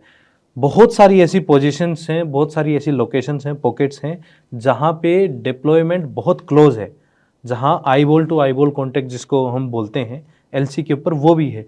लेकिन जो बिहेवियर या फिर कंडक्ट ऑफ ट्रूप्स है वो बिल्कुल डिफरेंट है। जैसे चाइना के ट्रूप्स हम देखते हैं तो चाइना के जितने भी बॉर्डर हैं तो वो they are at a very very high ground, 18,000 19,000, तो वहाँ पे उन्होंने, उनका अच्छा इंफ्रास्ट्रक्चर है, वहाँ उनके पास गाड़ियाँ, vehicle system, they are very very good. उनका इक्विपमेंट किट, वो हमेशा, चाहे वो फ़ोटो खिंचाने के लिए आएँ चाहे otherwise, but they maintain a very well dressed outfit, ये सब रहता है। पाकिस्तान के साथ वो वाली बात नहीं है, बिकॉज पाकिस्तान के साथ आई विल से कि now enmity has become very very informal. अभी तो हम पाकिस्तान को उतना ट्रीट भी नहीं करते हैं जितना इंडिया की डिप्लोमेसी में या फिर इंडिया का जो स्ट्रेटेजी है उसमें आप अभी पाकिस्तान को तो जनरली वी डोंट काउंट, और वो उनके ट्रूप्स के फेस पे भी दिखता है। चाहे आप उनके फ़िलहाल के रिकॉर्डेड वीडियोस देख लीजिए या फिर जो पहले प्रोपेगेंडाज होते थे, क्योंकि चाइना हिस्टोरिकली जे एंड के चिल्ला के नेशनल और इंटरनेशनल प्लेटफॉर्म्स पे, और वही अपनी रोजी रोटी कमाता था। पाकिस्तान और वही उनके ट्रूप्स में भी झलकता था कि तुम हिंदू क्या कर लोगे, तुम ये है, तुम्हें तो मैं एक 10 को चपेट दूंगा, रगड़ दूंगा, वो सब मेंटेलिटी है उनकी, पब्लिक की भी और उनकी आर्म फोर्सेस की भी। तो उनका बिहेवियर बिल्कुल थोड़ा सा अलग है। चाइनीज़ आर्मी बहुत एक कंट्रोल्ड वे में बिहेव करती है, और वो आई वुड से कि शो ऑफ किसी भी तरह का, चाहे स्ट्रेटेजिक शो ऑफ हो चाहे डिप्लोमेटिक शो ऑफ हो, वो उसमें ज़्यादा बिलीव करते हैं। तो ये मेजरली आपको डिफरेंस मिलेगा। बट बॉर्डर पे border protection is not primarily defence ministry का काम या डिफेंस फोर्सेस का। वो तो जब वॉर आती है या इस तरह कॉन्फ्लिक्ट कुछ रेज होता है तब डिफेंसेस आते हैं। बिल्कुल। इसको थोड़ा सा help are viewers understand this. अगर हम दो, इंडियन आर्मी का जो रोल है कि हमें अपने देश की इंटीग्रिटी, सोवरेनिटी को मेंटेन करना है, और वो तब जब कोई दूसरा देश हमला करेगा। लेकिन इसके अलावा मैं ये क्लियर कर देना चाहता हूँ कि इंडियन आर्मी जब भी भारत सरकार को, गवर्नमेंट ऑफ द डे को जब भी ज़रूरत पड़ी है, चाहे वो ह्यूमन असिस्टेंस में, डिज़ास्टर रिलीफ में, इंटरनल सिक्योरिटी में, काउंटर इंसर्जेंसी, काउंटर टेररिज्म में, जब भी ज़रूरत पड़ती है आर्मी को, तो आर्मी अपना काम करती है। चाहे ब्रिज बनाने में कुछ भी हो, वो अपना, अदरवाइज कन्वेंशनल वे में army has to fight the foreign enemy जब इंडिया के ऊपर कोई अटैक करेगा। ये आर्मी का रोल है। पीस टाइम में जितने भी बॉर्डर हैं, इंडियन बॉर्डर्स हैं, वो पैरामिलिट्री के द्वारा सिक्योर किए जाते हैं। जैसे बांग्लादेश बॉर्डर है और पाकिस्तान बॉर्डर है, वो बीएसएफ सिक्योर करती है। डू वी कॉल पैरामिलिट्री या central armed police? Central arm forces, central arm police forces is more appropriate word. Paramilitary forces is generally use for, I will say कि Assam rifle, NSG and बाकी उसके दूसरे department जो home ministry के साथ काम करते हैं उनके लिए। तो सेंट्रल आर्म पुलिस फोर्सेस का रोल होता है। जैसे ITBP is against opposite Chinese border, Assam rifle is deployed against Myanmar borders. तो पीस टाइम में ये सेंट्रल आर्म पुलिस फोर्सेस काम करती हैं। जब वॉर टाइम हो जाएगा या फिर जब एक ग्रे जोन से हाइटेंड ग्रे जोन में चली जाएगी बात कि नहीं अब तो इट इज़ एनविसाज्ड कि दुश्मन हम पे अटैक करने ही वाला है, तो देन आर्मी टेक्स ऑन, और वो फिर then actual war is fought. How is it decided कि कहीं पर आर्मी अपना बेस बनाएगी या कहीं पे एयरफोर्स अपना एक बेस बनाते हैं या बेस स्टेशन बनाते हैं? स्टेशन मेरे ख्याल से, मेरे को करेक्ट भी कर दीजिएगा मेरी अगर टर्मिनोलॉजी गलत हो, कि अगर कहीं पे बेस बनाते हैं, ये कैसे डिसीजन कैसे लिया? ये स्ट्रेटेजिकली ऑपरेशनल प्लान्स होते हैं। Now we will not discuss further, क्योंकि मैं भी इतना बहुत क्वालिफाइड नहीं हूँ कि मैं इन बातों पे कमेंट कर सकूँ, because I am just a measure of Indian army. मैं कोई मैं आई am not a strategic leader. हाँ, लेकिन ये है कि ये जो हमारे ऑपरेशनल प्लान्स होते हैं उनके हिसाब से डिसाइड होता है कि अगर हमें कहीं ऐसा लग रहा है कि नहीं we have to strengthen our posture here, तो वहाँ पे नई बेस भी बनाई जा सकती है। अगर ऐसा लगता है कि नहीं हमें थोड़ा सा मूव करना पड़ेगा अपनी यूनिट्स को लेफ़्ट से राइट, ताकि यहाँ पे न्यूमेरिकल सुपीरियरिटी बढ़ जाए और थ्रेट परसेप्शन यहाँ ज़्यादा है, तो ऐसे हम करते हैं। तो वो ऑपरेशनल प्लान के हिसाब से डिसाइड होता है। और जो फिर से क्योंकि कई बार जैसे कोई एक्टिवली युद्ध ना चल रहा हो बट पाकिस्तान बॉर्डर के और या फिर LOC के क्लोज में ही आर्मी ने अपने बेस बनाए होते हैं। सिमिलरली LAC के भी क्लोज में ही वेरी फ्रॉम LAC बेस बनाए होते हैं। आप लेटेस्ट एग्जांपल लीजिए समझने के लिए कि 2020 के बाद इंडियन आर्मी की कितनी यूनिट्स नॉर्मल अपने रेगुलर अफेयर से उठ के और कितनी ज़्यादा लद्दाख में पहुंच गई है। तो इट डिपेंड्स ऑन कि आज के दिन सिचुएशन क्या है, ऑपरेशनल रिक्वायरमेंट क्या है, और उस ऑपरेशनल रिक्वायरमेंट को फुलफिल करने के लिए या फिर उस थ्रेट को मिटिगेट करने के लिए मेरी ऑपरेशनल प्लान क्या है, और उस प्लान के हिसाब से फिर हमारे ये डिप्लॉयमेंट या फिर मूवमेंट या फिर नई बेस क्रिएट करना, नया इंफ्रास्ट्रक्चर क्रिएट करना, वो उसके हिसाब से होता है। जनरली स्पीकिंग होम मिनिस्ट्री और डिफेंस मिनिस्ट्री के अंदर ये जो रेगुलर कोऑर्डिनेशन रिक्वायर्ड होगा ये सब चीज़ों के लिए, definitely how does that happen? Is there a core meeting group और समथिंग जिसके अंदर होम मिनिस्ट्री के जो सीनियर ऑफिशियल्स हैं और डिफेंस के जो सीनियर ऑफिशियल्स हैं will sit together and chat कि कहाँ पर ज़रूरत है? देखिए, ये मैं again I am not Generally strategic speaking, leader, तो मैं उस पर कमेंट भी नहीं करूँगा और मैं कोई वेग आंसर नहीं देना चाहूँगा। बट जैसे आप ये कह सकते हैं कि कोर हेडक्वार्टर लेवल, जो आर्मी का कोर हेडक्वार्टर लेवल है, वो एक ऐसा बेसिक ग्राउंड है जहाँ पे बहुत सारे मल्टीपल एजेंसीज और मल्टीपल स्टेक होल्डर्स आके और एक ऑपरेशनल प्लान में जिसका जो भी रिस्पॉन्सिबिलिटी होती है वो अपनी डिसाइड करते हैं। वैसे जैसे मिलिट्री कोऑपरेशंस या फिर सिविल एंड स्टेट एडमिनिस्ट्रेशन के साथ कोऑपरेशन एनहांस करने के लिए वैसी कोई भी मीटिंग नॉर्मली, जैसे किसी को डीसी को किसी से मिलना है तो वहाँ पे जो कमांडिंग ऑफिसर होंगे वो उनसे भी मिल सकते हैं to enhance the civil military cooperation. लेकिन जो स्ट्रेटेजिक लेवल हम बात करें कि अगर हमें ऑपरेशनल प्लान बनानी है और उसमें बाकी स्टेक होल्डर्स या बाकी फोर्सेस का क्या रोल रहेगा, तो वो minimum core commander level and beyond ही। जैसे नेशनल सिक्योरिटी एडवाइजरी बोर्ड होता है वो फिर वो तो डिपार्टमेंट ही फिर अलग है, चाहे NSCS है या फिर बट हाँ, मतलब ये इंटर सर्विसेज बोलें या फिर इंटर डिपार्टमेंटल बोलें, ये कोऑर्डिनेशन ही मस्ट है, क्योंकि how else would you know about कि हर किसी का कोई इंटेलिजेंस अपैरेटस है, किसी तरह की नॉलेज आई है, फिर that information is relate to some specific people who will deploy units और गेट इनटू एक्शन अकॉर्डिंगली। तो एक्चुअली तो ये एक पिरामिड ही है। At the end there is one person who is sitting at top, और इंडिया के case में गवर्नमेंट ऑफ द डे वैसे तो प्रेसिडेंट होते हैं, but supreme commander is president of all arm forces, but all practical purpose you are aware कि prime minister will take the final call. तो finally तो फिर सभी वहीं पे जा रहे हैं, चाहे होम मिनिस्ट्री हो, दे आर रिपोर्टिंग। अगर बहुत सारी इंटेलिजेंस एजेंसीज हैं तो बहुत सारी नहीं, मतलब जैसे IB है वो डायरेक्ट होम मिनिस्ट्री को रिपोर्ट करती है, बाकी इंटेलिजेंस एजेंसीज हैं वो NSCS को रिपोर्ट करती हैं। तो जितनी भी इंटेलिजेंस गैदरिंग होती है वो NSCS में हो जाती है। बाकी जितने भी डिफेंस के रिलेटेड जो भी मैटर आता है वो डिफेंस मिनिस्ट्री में हो जाता है। तो finally at the end pyramid के टॉप पे जाके तो decision making is with only couple of people, couple या फिर फ्यू पीपल। तो वो फिर to clarify, because the president is the head of the executive arm, हाँ, एंड वो हेड ऑफ डिफेंस फोर्सेस भी हैं, but president shall, as is written in the constitution, president shall act in accordance, council of ministers के जो head हैं वो प्रधानमंत्री हो जाते हैं। तो जिस वजह से ये जो सारी चर्चाएं हैं जिसके अंदर प्रेसिडेंट चाहे हेड ऑफ डिफेंस फोर्सेस या आर्म फोर्सेस हैं, बट वो एक्ट इन अकॉर्डेंस करते हैं विद काउंसिल ऑफ मिनिस्टर। हाँ, राइट।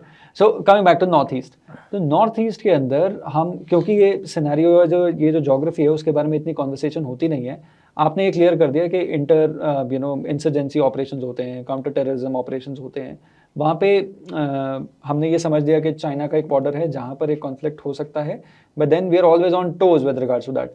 बट उसके नीचे आते हैं, जैसे हम अरुणाचल प्रदेश से नीचे आए तो नागालैंड आता है, फिर मणिपुर आता है, फिर मिजोरम आता है। वहाँ पर कौन से कंट्री से हम बॉर्डर कर रहे हैं और वहाँ पर क्या चैलेंज आते हैं? I want you to discuss geographical challenges, but I understand कि वहाँ पर पीपल चैलेंज भी है, क्योंकि वहाँ पर कई सारी ट्राइब्स रहती हैं और ट्रेडिशनली शायद हज़ारों सालों से उनके बीच में किसी तरह का रिलेशनशिप रहा हो।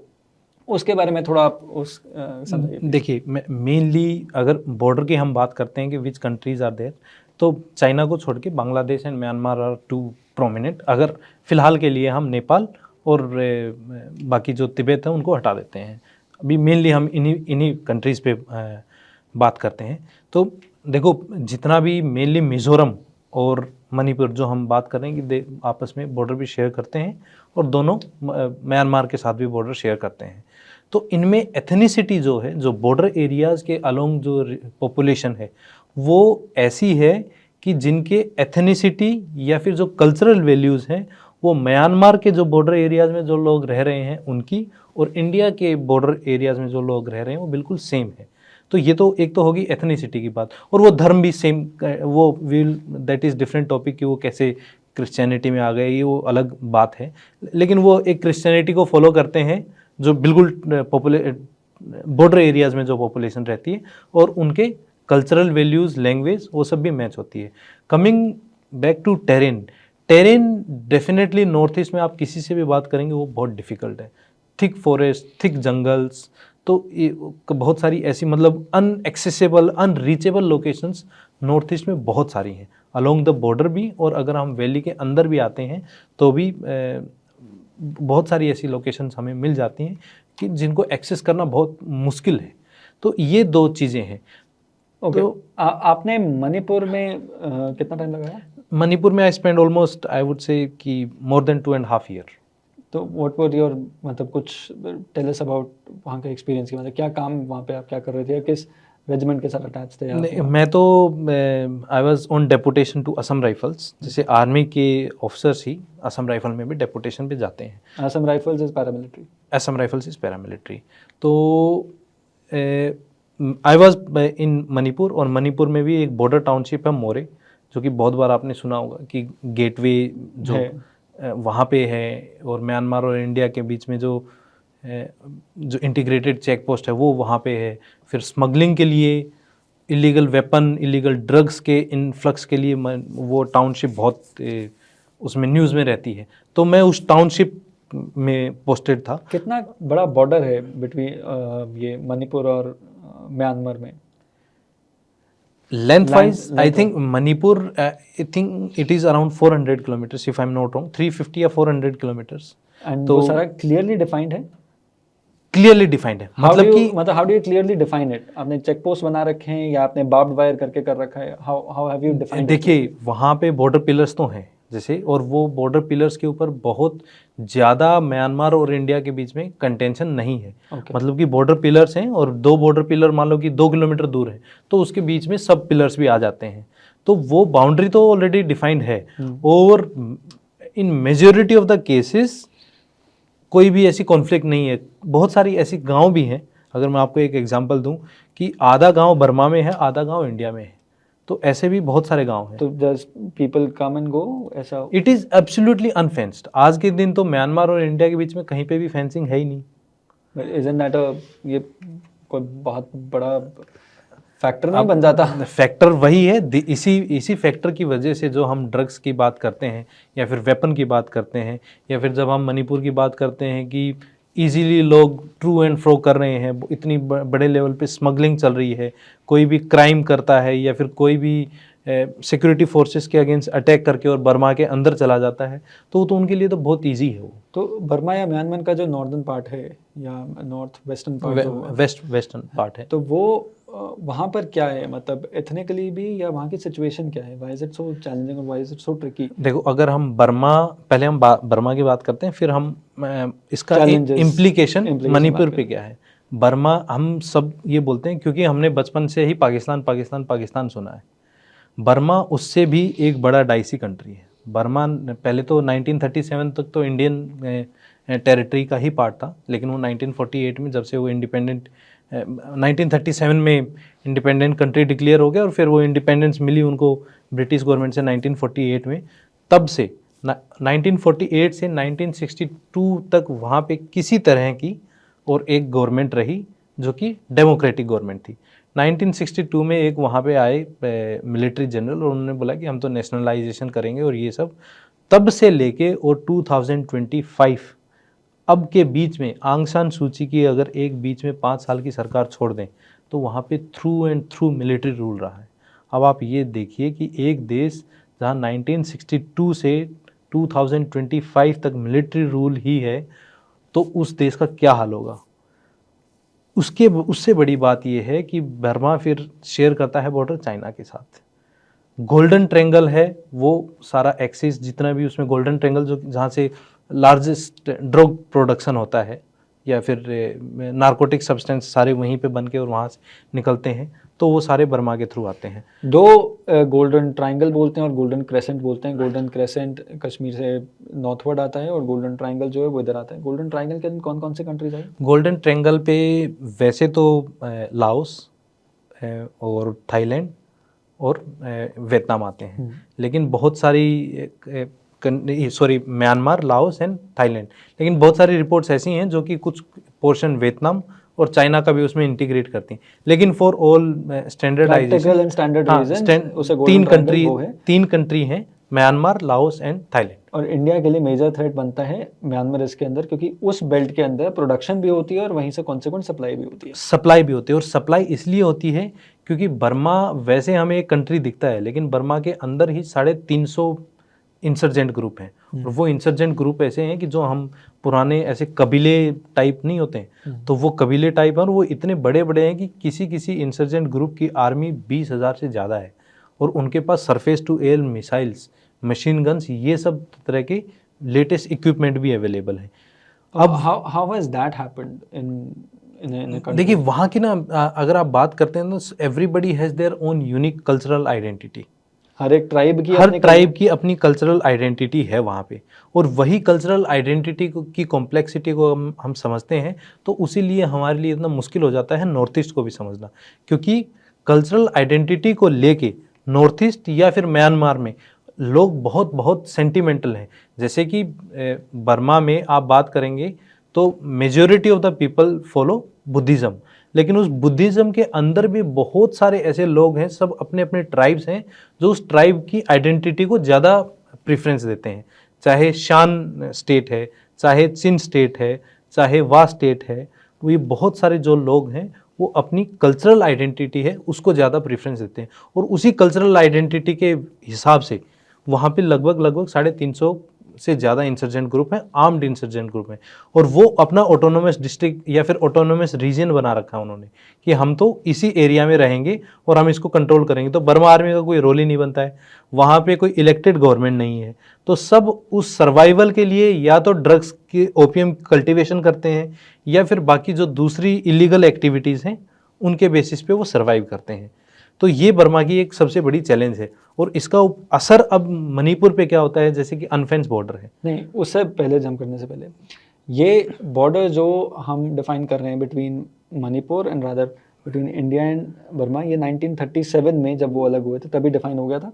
नहीं, ये तभी तो डिफाइन नहीं हुआ। डिफाइन तो फिर पार्टीशन के बाद हुआ है। एक्चुअल डिफाइन तो पार्टीशन के बाद। अब एज ऑफ टुडे कोई मेजर कॉन्फ्लिक्ट नहीं है इन टर्म्स ऑफ कि कहाँ पे किसका बॉर्डर स्टार्ट होता है, किसका बॉर्डर खत्म। बर्मा और इंडिया के बीच में कोई मेजर कॉन्फ्लिक्ट नहीं है। मेजर जैसे बांग्लादेश में एनक्लेव्स का इशू आता है, हाँ, चाइना कंटेस्ट करता है तो बट बर्मा के साथ ऐसे कोई मेजर नहीं है ऐसे। लेकिन बहुत सारे ऐसे गांव हैं जो ये बोलते हैं कि नहीं, आधा हमारी खेती उस साइड में है, और बहुत सारे बर्मा के लोग बोलते हैं कि हमारी खेती इंडिया के इस साइड में है।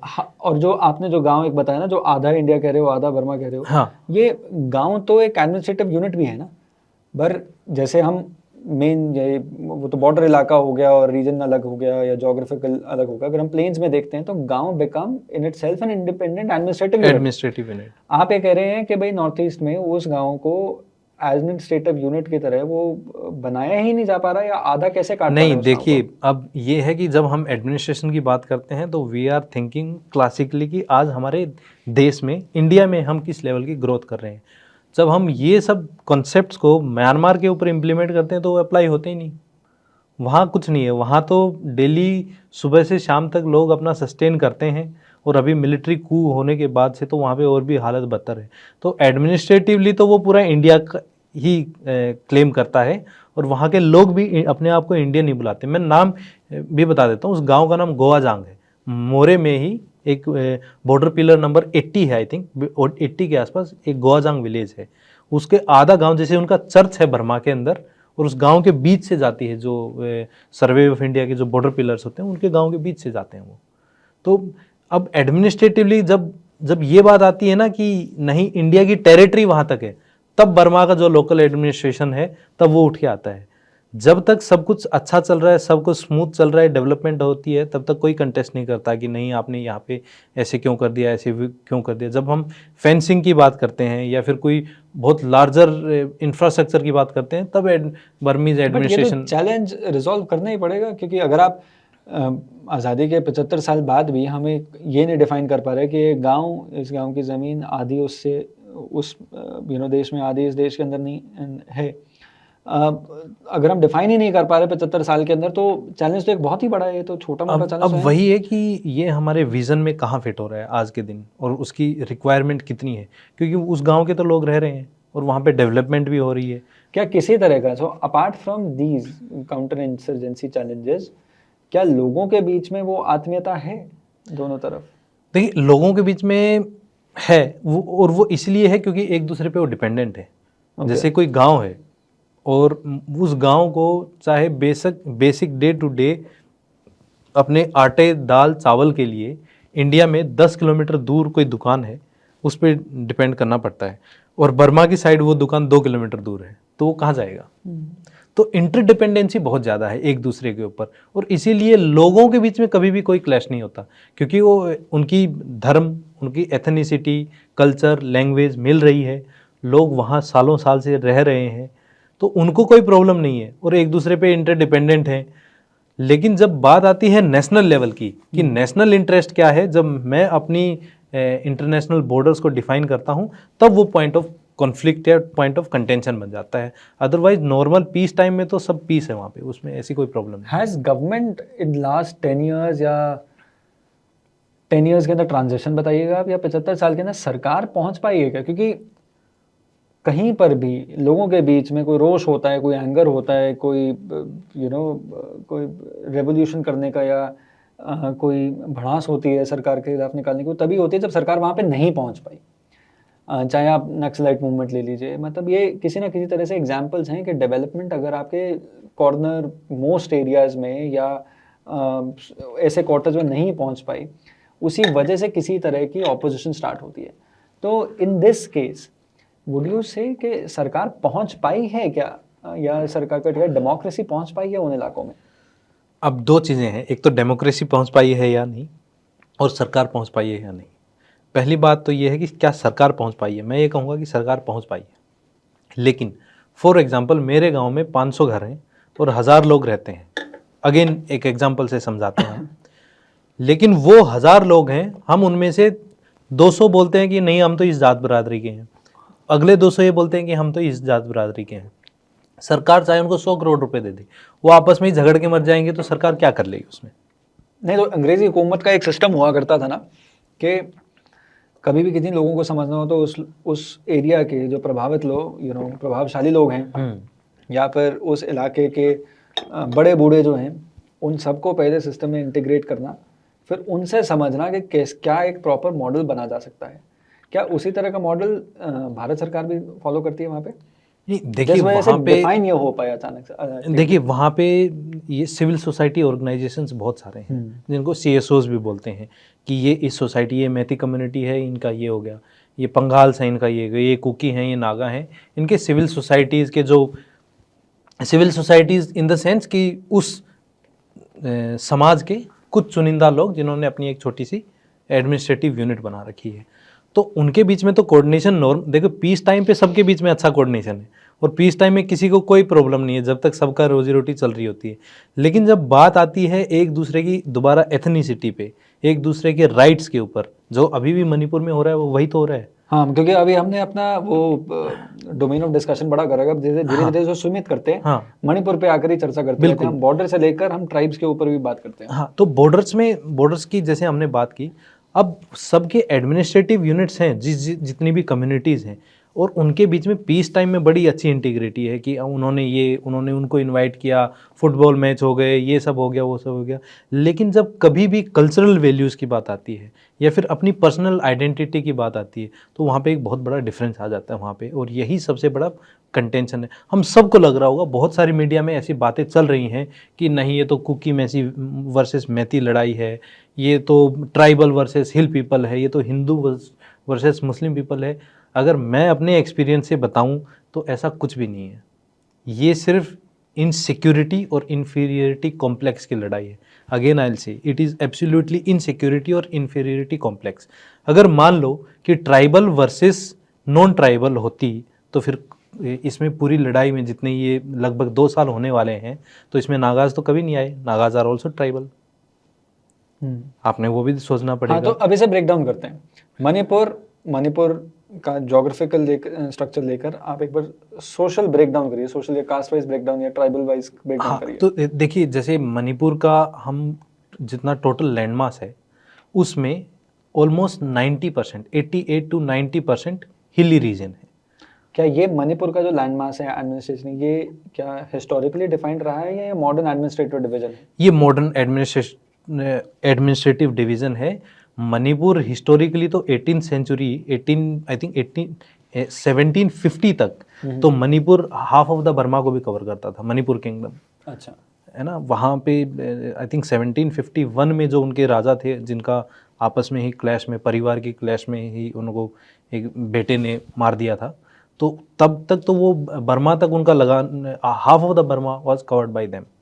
ठीक है, तो अब आज का जो है वो आफ्टर इंडिपेंडेंस की हम बात करते हैं कि बर्मा अलग हो गया है, और आफ्टर इंडिपेंडेंस जो मणिपुर है उसकी बात करते हैं। तो जो आज का मणिपुर है उसमें 88 to 90% is hilly region and 10 to 12% is valley. Okay. अब जो हिली रीजन्स हैं उनमें ट्राइबल लोग रहते हैं। ट्राइबल इन द सेंस कि कुकी भी हैं, उनमें चिन भी हैं, जाओ भी हैं, मिजोस भी हैं, और नागाज भी हैं। अब ये ट्राइबल लोग जो वैली है उसमें अपनी ज़मीन भी खरीद सकते हैं, रह भी सकते हैं। जो बाकी का 10 से 12% लैंड मास है, जो जिसको हम वैली बोलते हैं, उसमें मैती लोग रहते हैं या पंगाल लोग रहते हैं, जो कि हिस्टोरिकली वही रहते हैं। और मैती एंड पंगाल आर, मैं ये कहूँगा कि जनरल कैटेगरी। और जो ट्राइबल हैं, जो 90% लैंड में रह रहे हैं, वो शेड्यूल्ड ट्राइब्स हैं। अब लड़ाई ये है कि जो इनका आर्टिकल 158 है, आई थिंक इनका 1970 का एक रूल है, मणिपुर लैंड रिफॉर्म एक्ट। उसमें आर्टिकल 158 ये कहता है कि ट्राइबल आदमी ज़मीन ले सकता है वैली में, लेकिन वैली वाले आदमी हिल्स में नहीं जा सकते। तो अब कंटेंशन ये है कि भाई वैली में 53-54% ऑफ द पीपल आर। शुरुआत कैसे हुई ये? शुरुआत ऐसे हुई कि मई 2023 में हाई कोर्ट ऑफ मणिपुर ने बोला कि मैतीज़ को अगर शेड्यूल्ड ट्राइब का स्टेटस चाहिए तो आप अपने गवर्नमेंट के थ्रू जो भी आप एक कमेटी बैठाइए और अपनी रिकमेंडेशन भेजिए सेंट्रल गवर्नमेंट में। अगर आपका कॉन्स्टिट्यूशनल अमेंडमेंट हो जाती है तो आपका शेड्यूल्ड ट्राइब का स्टेटस मिल जाएगा। ये बात हुई। अब इसमें शेड्यूल्ड ट्राइब का स्टेटस उनको क्यों चाहिए था, ये समझने की बात है। वो इसलिए चाहिए था कि मैतीज़ की जो पॉपुलेशन है वो 53-54% है, और वो 10% लैंड मास में रहते हैं। जो ट्राइबल हैं उनकी टोटल पॉपुलेशन है लगभग 47-48%, और वो 90% लैंड मास में रहते हैं। तो मैतीज़ ने ये बोला कि भाई हमारी पॉपुलेशन, ओवरऑल पॉपुलेशन जो नंबर्स में है वो तो ग्रो हो ही रही है, तो हम यहाँ इस 10% लैंड मास जो वैली है वहीं तक अपने आप को सीमित कैसे रखेंगे। हमें भी आगे प्रोग्रेस करनी है, हमें भी डेवलपमेंट करना है, तो हमें भी शेड्यूल्ड ट्राइब का स्टेटस दिया जाए, ताकि हम लोग भी अपनी ज़मीन, अपना इंफ्रास्ट्रक्चर, अपना एग्रीकल्चर, अपनी कमर्शियल एक्टिविटीज़ को वैली में जाके शुरू कर सकें। ये में या हिल्स में? मैतीज़ तो हाँ, हिल्स में जाके शुरू कर सके। अब जो ये लैंड रिफॉर्म एक्ट है मणिपुर का, वो ये कहता है कि वैली का आदमी ट्राइबल की लैंड नहीं खरीद सकता है। ट्राइबल आदमी दूसरे ट्राइबल को अपनी जमीन बेच सकता है। तो इससे क्या हुआ कि जो ट्राइबल लोग हैं उनको ऐसा लगा कि अब जो हमारे राइट्स हैं या फिर जो हम इतने अपने एरिया को हिल्स को सिक्योर करके रख रहे हैं वो खतरे में आ जाएंगे, क्योंकि मैती यहाँ पे आएगा तो डोमिनेट करेगा।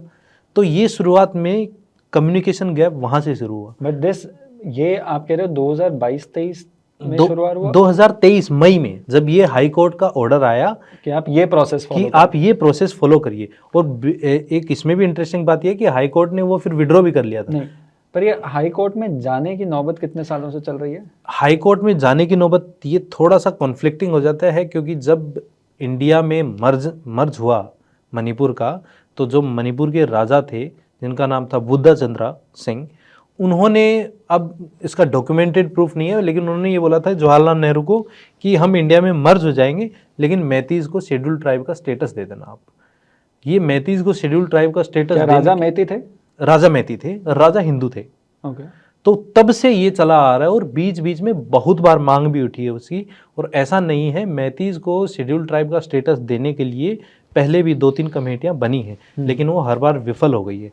इस बार जो हुआ है कि लोगों में अवेयरनेस ज़्यादा थी, हाई कोर्ट ने ऑर्डर दे दिया तो लोगों को इन्फॉर्मेशन इतनी हुई नहीं, और वो जिस तरह से कंसीव की इन्फॉर्मेशन लोगों ने, तो वो बड़ी सी मिसअंडरस्टैंडिंग सी चली गई।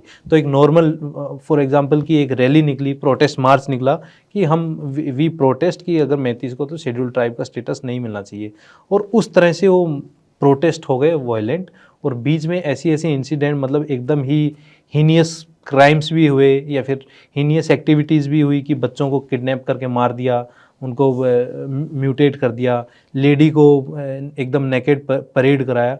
तो वहाँ से ये फिर जो एक्चुअल एजेंडा था उसको पीछे छोड़ते हुए और इनसिक्योरिटी की लड़ाई बन गई, और जो अपना, आप ये कह सकते हैं कि अभी वो ईगोइस्टिक लड़ाई मच गई है, क्योंकि हाई कोर्ट ने तो वापस बोल दिया कि नहीं, हमें we revert back our order फरवरी 2024 में। और अभी वो कोई कमेटी भी नहीं बन रही है, जो कि ना उनकी कोई स्टेट असेंबली में ऐसा कोई बिल पास हुआ है कि शेड्यूल ट्राइब का स्टेटस देना चाहिए मैतीज को। लेकिन ये वहाँ की स्पार्क हुई थी, और स्पार्क करते करते अभी पूरी वाइल्ड फायर में कन्वर्ट हो गई है। और इसी वाइल्ड फायर की वजह से लगभग 250-300 तो ऑफिशियली बताते हैं, लेकिन इससे ज़्यादा ही लोग मरे होंगे। बहुत सारे लोग डिस्प्लेस भी हुए हैं, 60-70 हज़ार लोग इधर से उधर डिस्प्लेस भी हुए हैं। बहुत सारे लोग सिक्योरिटी फोर्सेस के कंपाउंड में, उनकी पेरीमीटर के आसपास या फिर उनके अंदर रिफ्यूजी बन के भी रह रहे हैं 1.5-2 साल से। तो सिचुएशन यहाँ तक पहुँच गई है। तो मैं इसको थोड़ा सिंप्लीफाई करने की कोशिश करता हूँ और आप अपने इनपुट्स दीजिएगा। बिल्कुल बिल्कुल। कि हम एक ऐसे रीजन की बात कर रहे हैं जो जोग्राफिकली एक हिली एरिया और वैली एरिया के अंदर डिवाइडेड है। हिल एरिया, और वहाँ पे जितने भी लोग रह रहे हैं वो अपनी कम्युनिटी के लिए, उनके अंदर जो प्राउड फैक्टर है या वो प्राइड वाला फैक्टर है वो बहुत ज़्यादा है। और लोगों ने अपना कोई भी, चाहे इकोनॉमी हो या सोशल ऑर्गेनाइजेशन हो, वो उनकी ट्राइबल आइडेंटिटी पे डिपेंड करता है। बिल्कुल। इसलिए जब भी कोई कॉन्फ्लिक्ट होगा या चाहे तो वो अपनी ट्राइबल आइडेंटिटी के पीछे ही लगेंगे, उसी के साथ जुड़ेंगे। नाउ 1947 में जब देश आज़ाद हुआ, जब मणिपुर के राजा ने फैसला किया कि हिंदुस्तान के साथ मिलेंगे, भारत के साथ मिलेंगे, तो भारत से जब उनका मिलना हुआ तब उन्होंने, आपके अनुसार, और कोई इसका डॉक्यूमेंटेड डिटेल नहीं है, कि राजा ने कहा कि मैतीज जो ट्राइब हैं उनको भी, बाकी सारी ट्राइब्स के पास तो ऑलरेडी शेड्यूल ट्राइब का स्टेटस था, अधिकांश ट्राइब्स के पास, मैतीज के पास भी, क्या पंगाल के पास शेड्यूल ट्राइब स्टेटस है? नहीं, पंगाल्स आर मुस्लिम्स, तो उनके पास वो वाला, I think, I am not sure about this. Pangal are Muslim actually, और they are valley based people. They are valley based. Valley के अंदर हिंदू और मुस्लिम दोनों रहते हैं। और पंगाल के पास वो मुस्लिम्स हैं, और उनके साथ ये इस तरह का कॉन्फ्लिक्ट नहीं बन रहा था। Schedule tribe majority hill area के अंदर थे। मैतीज का राजा ने ये बोला कि इनके पास इनको शेड्यूल ट्राइब का स्टेटस मिलना चाहिए। 1970 का एक ऑर्डर फिर पास होता है जो ये बोलता है, क्योंकि नेचुरली कॉन्फ्लिक्ट होना स्टार्ट हो गया होगा, तभी इस वजह से ये ऑर्डर आया कि जो ट्राइबल पीपल हैं वही ट्राइबल 1970 नहीं, आई थिंक 1960 की जो land reform, Manipur land reform and land revenue act है, उसके बेसिस पे। This is 1960। तो आज़ादी के, रिपब्लिक बनने के 10 साल के अंदर, 10 साल बाद ये डिफाइन हो गया कि ट्राइबल लोग सिर्फ ट्राइबल एरिया के अंदर वो आपस में लैंड अगर बेच सकते हैं ना, ट्राइब्स ही आपस में बेच सकती हैं, इसलिए मैतीज ऊपर नहीं जा सकते थे। बट मैतीज का ये जो कॉन्फ्लिक्ट है, जो डिमांड है कि उनको शेड्यूल ट्राइब होना चाहिए, वो उनको क्विकली ये बार बार मांगते रहे, बट उसका कोई रेजोल्यूशन नहीं निकल रहा था। अब उसके बाद ये सिचुएशन लंबे समय से चलती आ रही है, बट ये डिमांड बार बार बढ़ती रही। अब इस डिमांड का जो रेजोल्यूशन है, इस डिमांड की जो फर्दर प्रोग्रेस है, वो 2023 के अंदर आती है, जब हाई कोर्ट उनको ये बोलता है कि अगर आपको शेड्यूल ट्राइब का स्टेटस चाहिए तो आपको ये स्टैटिक स्ट्रक्चर या एक सेट तरीका फॉलो करना पड़ेगा, तभी आपको शेड्यूल ट्राइब का स्टेटस मिलता रहेगा। इस बीच में ये कॉन्फ्लिक्ट इतना ज़्यादा राइज हो गया ट्राइब्स के बीच में कि it has taken violent proportions. अब मगर ऐसा नहीं है कि जो अभी रिसेंट कॉन्फ्लिक्ट है, ये अभी रिसेंट, इससे पहले ट्राइबल कॉन्फ्लिक्ट भी तो बहुत हुआ था। सर ट्राइबल कॉन्फ्लिक्ट्स तो मैं वही बता रहे हैं ना, जो हम डिस्कस भी कर रहे थे और जो हम उस तरफ हर बार इशारा होता है कि जो इनकी ट्राइबल आइडेंटिटी है वो बहुत बहुत ज़्यादा स्ट्रॉन्ग है। नहीं, बट लास्ट जो ट्राइब, जैसे कुकीज और नागाज के बीच में ट्राइबल कॉन्फ्लिक्ट 1993 में हुआ, और कुकीज़ और मैतीज़ के बीच में भी बहुत सारे इससे पहले हो चुके हैं। 1995 में कुकीज़ और तमिल्स के बीच में हुआ। इससे पहले जो, अगर हम मॉडर्न हिस्ट्री की नहीं, आप ये देखेंगे तो जो एंग्लो कुकी वॉर है, जो इससे पहले 1835 से 1871 तक इतना लंबा वॉर चला कुकीज़ और ब्रिटिश के बीच में। उसके बाद 1917 से 1909 तक दोबारा कुकीज़ और एंग्लो वॉर चला। तो इनकी ट्राइबल एथनिसिटी इतनी ज़्यादा एम्बेडेड है इसमें, तो ब्रिटिश गवर्नमेंट ने इनके 125 गांव जला दिए थे। आप यहाँ तक इनकी इतनी स्ट्रॉन्ग ट्राइबल आइडेंटिटी, और छोटे छोटे इनके बहुत होते हैं। जैसे 3-4 साल पहले भी एक कामजोंग चसाड़ बोल के जगह है, वहाँ नागाज और कुकीज़ के बीच में छोटी सी एक ऐसी कॉन्फ्लिक्ट हो गई थी। तो ये तो डे टू डे अफेयर है, लेकिन जो अभी जो हुई है वो एक लार्जर स्केल पे चली गई है, जिसने एक वाइल्ड फायर का रूप ले लिया है। नहीं, मैं इसलिए बैक डाउन करना चाह रहा हूँ कि जब ये अलग अलग ट्राइब्स हैं और हम आज़ाद देश हैं, एडमिनिस्ट्रेटिव यूनिट भी एक है, क्या किसी तरह की कोई ऐसी बॉडी नहीं बनी जिसके अंदर ट्राइब्स आपस में बात करें और रिजॉल्व करें मैटर्स को? बॉडीज़ बहुत सारी हैं, लेकिन बात वही है कि जब तक सबको कोई ऐसा पॉइंट है कि जिसमें सब कन्विंस हैं, तब तक वो बॉडी काम करती हैं। लेकिन वो बॉडीज़ कभी भी कॉन्फ्लिक्ट वाले पॉइंट को टच नहीं कर सकती। अगर वो बॉडी इतनी ही इफेक्टिव होती तो वो अब तक तो खुद ही रिजॉल्व कर लेती। तो सोचने की बात ये चैलेंज क्यों आता है? क्या एजुकेशन की कमी है, या सिर्फ और सिर्फ बात वहीं पर आ जाती है कि ट्राइबल आइडेंटिटी सुप्रीम है? ट्राइबल आइडेंटिटी सुप्रीम है। एजुकेशन की तो हम बात कर ही नहीं सकते। नॉर्थ ईस्ट में आप, अगर हम मणिपुर की बात करें तो आपको इतने ज़्यादा वहाँ पे हिस्टोरियंस मिल जाएंगे, फिलोसफर्स मिल जाएंगे। मणिपुर की खुद की यूनिवर्सिटी है, इतने वहाँ से रिसर्च स्कॉलर निकलते हैं, सिविल सर्विसेज में लोग आते हैं वहाँ पे। तो एजुकेशन, अगर डिसीजन मेकिंग लेवल पे एजुकेशन की कमी है तो ये तो पॉसिबल नहीं है। डिसीजन मेकिंग लेवल पे, ग्राउंड पे, हाँ हम कह सकते हैं कि एजुकेशन की कमी है, लिटरेसी की कमी है, लेकिन डिसीजन मेकिंग या फिर जो गवर्निंग बॉडी हैं या फिर सबकी अपनी अपनी ट्राइबल इंस्टीट्यूट्स हैं, वहाँ पे अगर एजुकेशन की कमी है, ये पॉसिबल नहीं है। इट इज़ जस्ट इंटेंट कि मैं अपनी ट्राइबल आइडेंटिटी नहीं छोड़ सकता, या फिर मैं जो अपनी एथनिक आइडेंटिटी है जो मेरी, वो मेरे लिए सबसे सुप्रीम है। और यही केस जब आप देखते हैं, जैसे नागाज के बीच में सबसे पहले Naga insurgency is said to be mother of all insurgencies, तो वो क्यों हुई थी? वो ट्राइबल आइडेंटिटी की ही वजह से हुई थी। अगर फॉरेन कंट्रीज़ यहाँ पे थोड़ा प्ले अराउंड कर पा रहे हैं इंडिया में, नॉर्थ ईस्ट में, वो किस बेसिस पे कर पा रहे हैं? वो ट्राइबल आइडेंटिटी की ही वजह से कर पा रहे हैं। ये एक बहुत स्ट्रॉन्ग रीजन है। रिलीजन का एंगल एक बार आप लेकर आइए, क्योंकि ये मेतीज हिंदूज हैं और Nagas I believe are Christians. Nagas are Christians, Kukis are Christians. देखिए, जो मेरा पर्सनल मानना है, वैसे तो लोग बहुत कुछ कहते हैं, लेकिन जो मेरा खुद का ग्राउंड का एक्सपीरियंस है, मुझे आज तक कभी भी ये फील नहीं हुआ कि किसी नागा ने या किसी कुकी ने मुझे या मेरे ट्रूप्स को या फिर और लोकल पब्लिक है उनको इस बात पे डिस्क्रिमिनेट किया हो, एंड वाइस वर्सा, कि ये ट्राइबल है या ये नॉन ट्राइबल है। अब इसमें दो एंगल हैं, एक तो एक्चुअल रेप्लिकेशन या फिर डे टू डे लाइफ में, और दूसरा जो क्रिश्चियन मिशनरीज़ हैं उनका रोल। क्रिश्चियन मिशनरीज़ का रोल वहाँ पे एविडेंट रहा है पहले भी, और मे बी आगे भी रहे, और ये बात किसी से छिपी नहीं है कि कन्वर्जन तो बहुत लोगों का हुआ है वहाँ पे, इस बात में कोई शक सवाल नहीं है। लेकिन जो डे टू डे लाइफ है उसमें ये सब फील नहीं होता है। अब चाहे ट्राइबल हो चाहे हिंदू हो, 99.5% पीपल आर गुड। जो ये आम जो अपने अपने एजेंडा चला रहे हैं ना, वो लोग प्रॉब्लम है। चाहे मैती कम्युनिटी वाले हों, UNLF, PLA, प्री पाक, इतने भी केसीपी जितने भी इंसर्जेंट ग्रुप हैं ये सारे मैती डोमिनेटेड ग्रुप्स हैं। उसी तरह से 25 इंसर्जेंट से ज़्यादा ग्रुप कुकीज़ के भी हैं। तो जो ये 0.5% लोग हैं ना दोनों तरफ, प्रॉब्लम वो क्रिएट कर रहे हैं। आज भी अगर आप एकदम बैकवर्ड या एकदम रिमोट गांव में जाके आप बात करेंगे, चाहे कुकी एरिया में चले जाए चाहे मैती एरिया में चले जाए, उसको ये बोलोगे आप कि भाई क्या चाहिए आपको, शाम का खाना चाहिए या फिर आपको ये लड़ाई लड़नी है, तो वो हाथ जोड़ के ये बोलेगा कि मुझे बच्चे पालने दो। जो एक्चुअली जो डिसीजन मेकिंग या जो इन्फ्लुएंशियल पीपल हैं या फिर जो अपना नेफेरियस हिडन एजेंडा जो लेके चल रहे हैं, प्रॉब्लम क्रिएट वो लोग कर रहे हैं। ओके, सो प्रॉब्लम रिजोर्स की लड़ाई की है। रिजोर्स की लड़ाई के अंदर प्रीडोमिनेटली रिलीजन इसलिए आ जाता है क्योंकि कुछ ट्राइब्स के अंदर बहुत ज़्यादा रैम्पेंट कन्वर्जन हुई है। क्या इन कन्वर्जन की वजह से उन जो स्पेसिफिक ट्राइब्स हैं जिनके अंदर कन्वर्जन हुई है, क्या वो उनके पास कोई फंड्स या रिसोर्स रिच वो ऑलरेडी इस कन्वर्जन की वजह से भी हुए हैं? ये आप कितनी भी, जैसे रिसेंटली आप इंडियन गवर्नमेंट ने जो फॉरेन फंडिंग आती थी बहुत सारी एनजीओज़ को बंद कर दी है।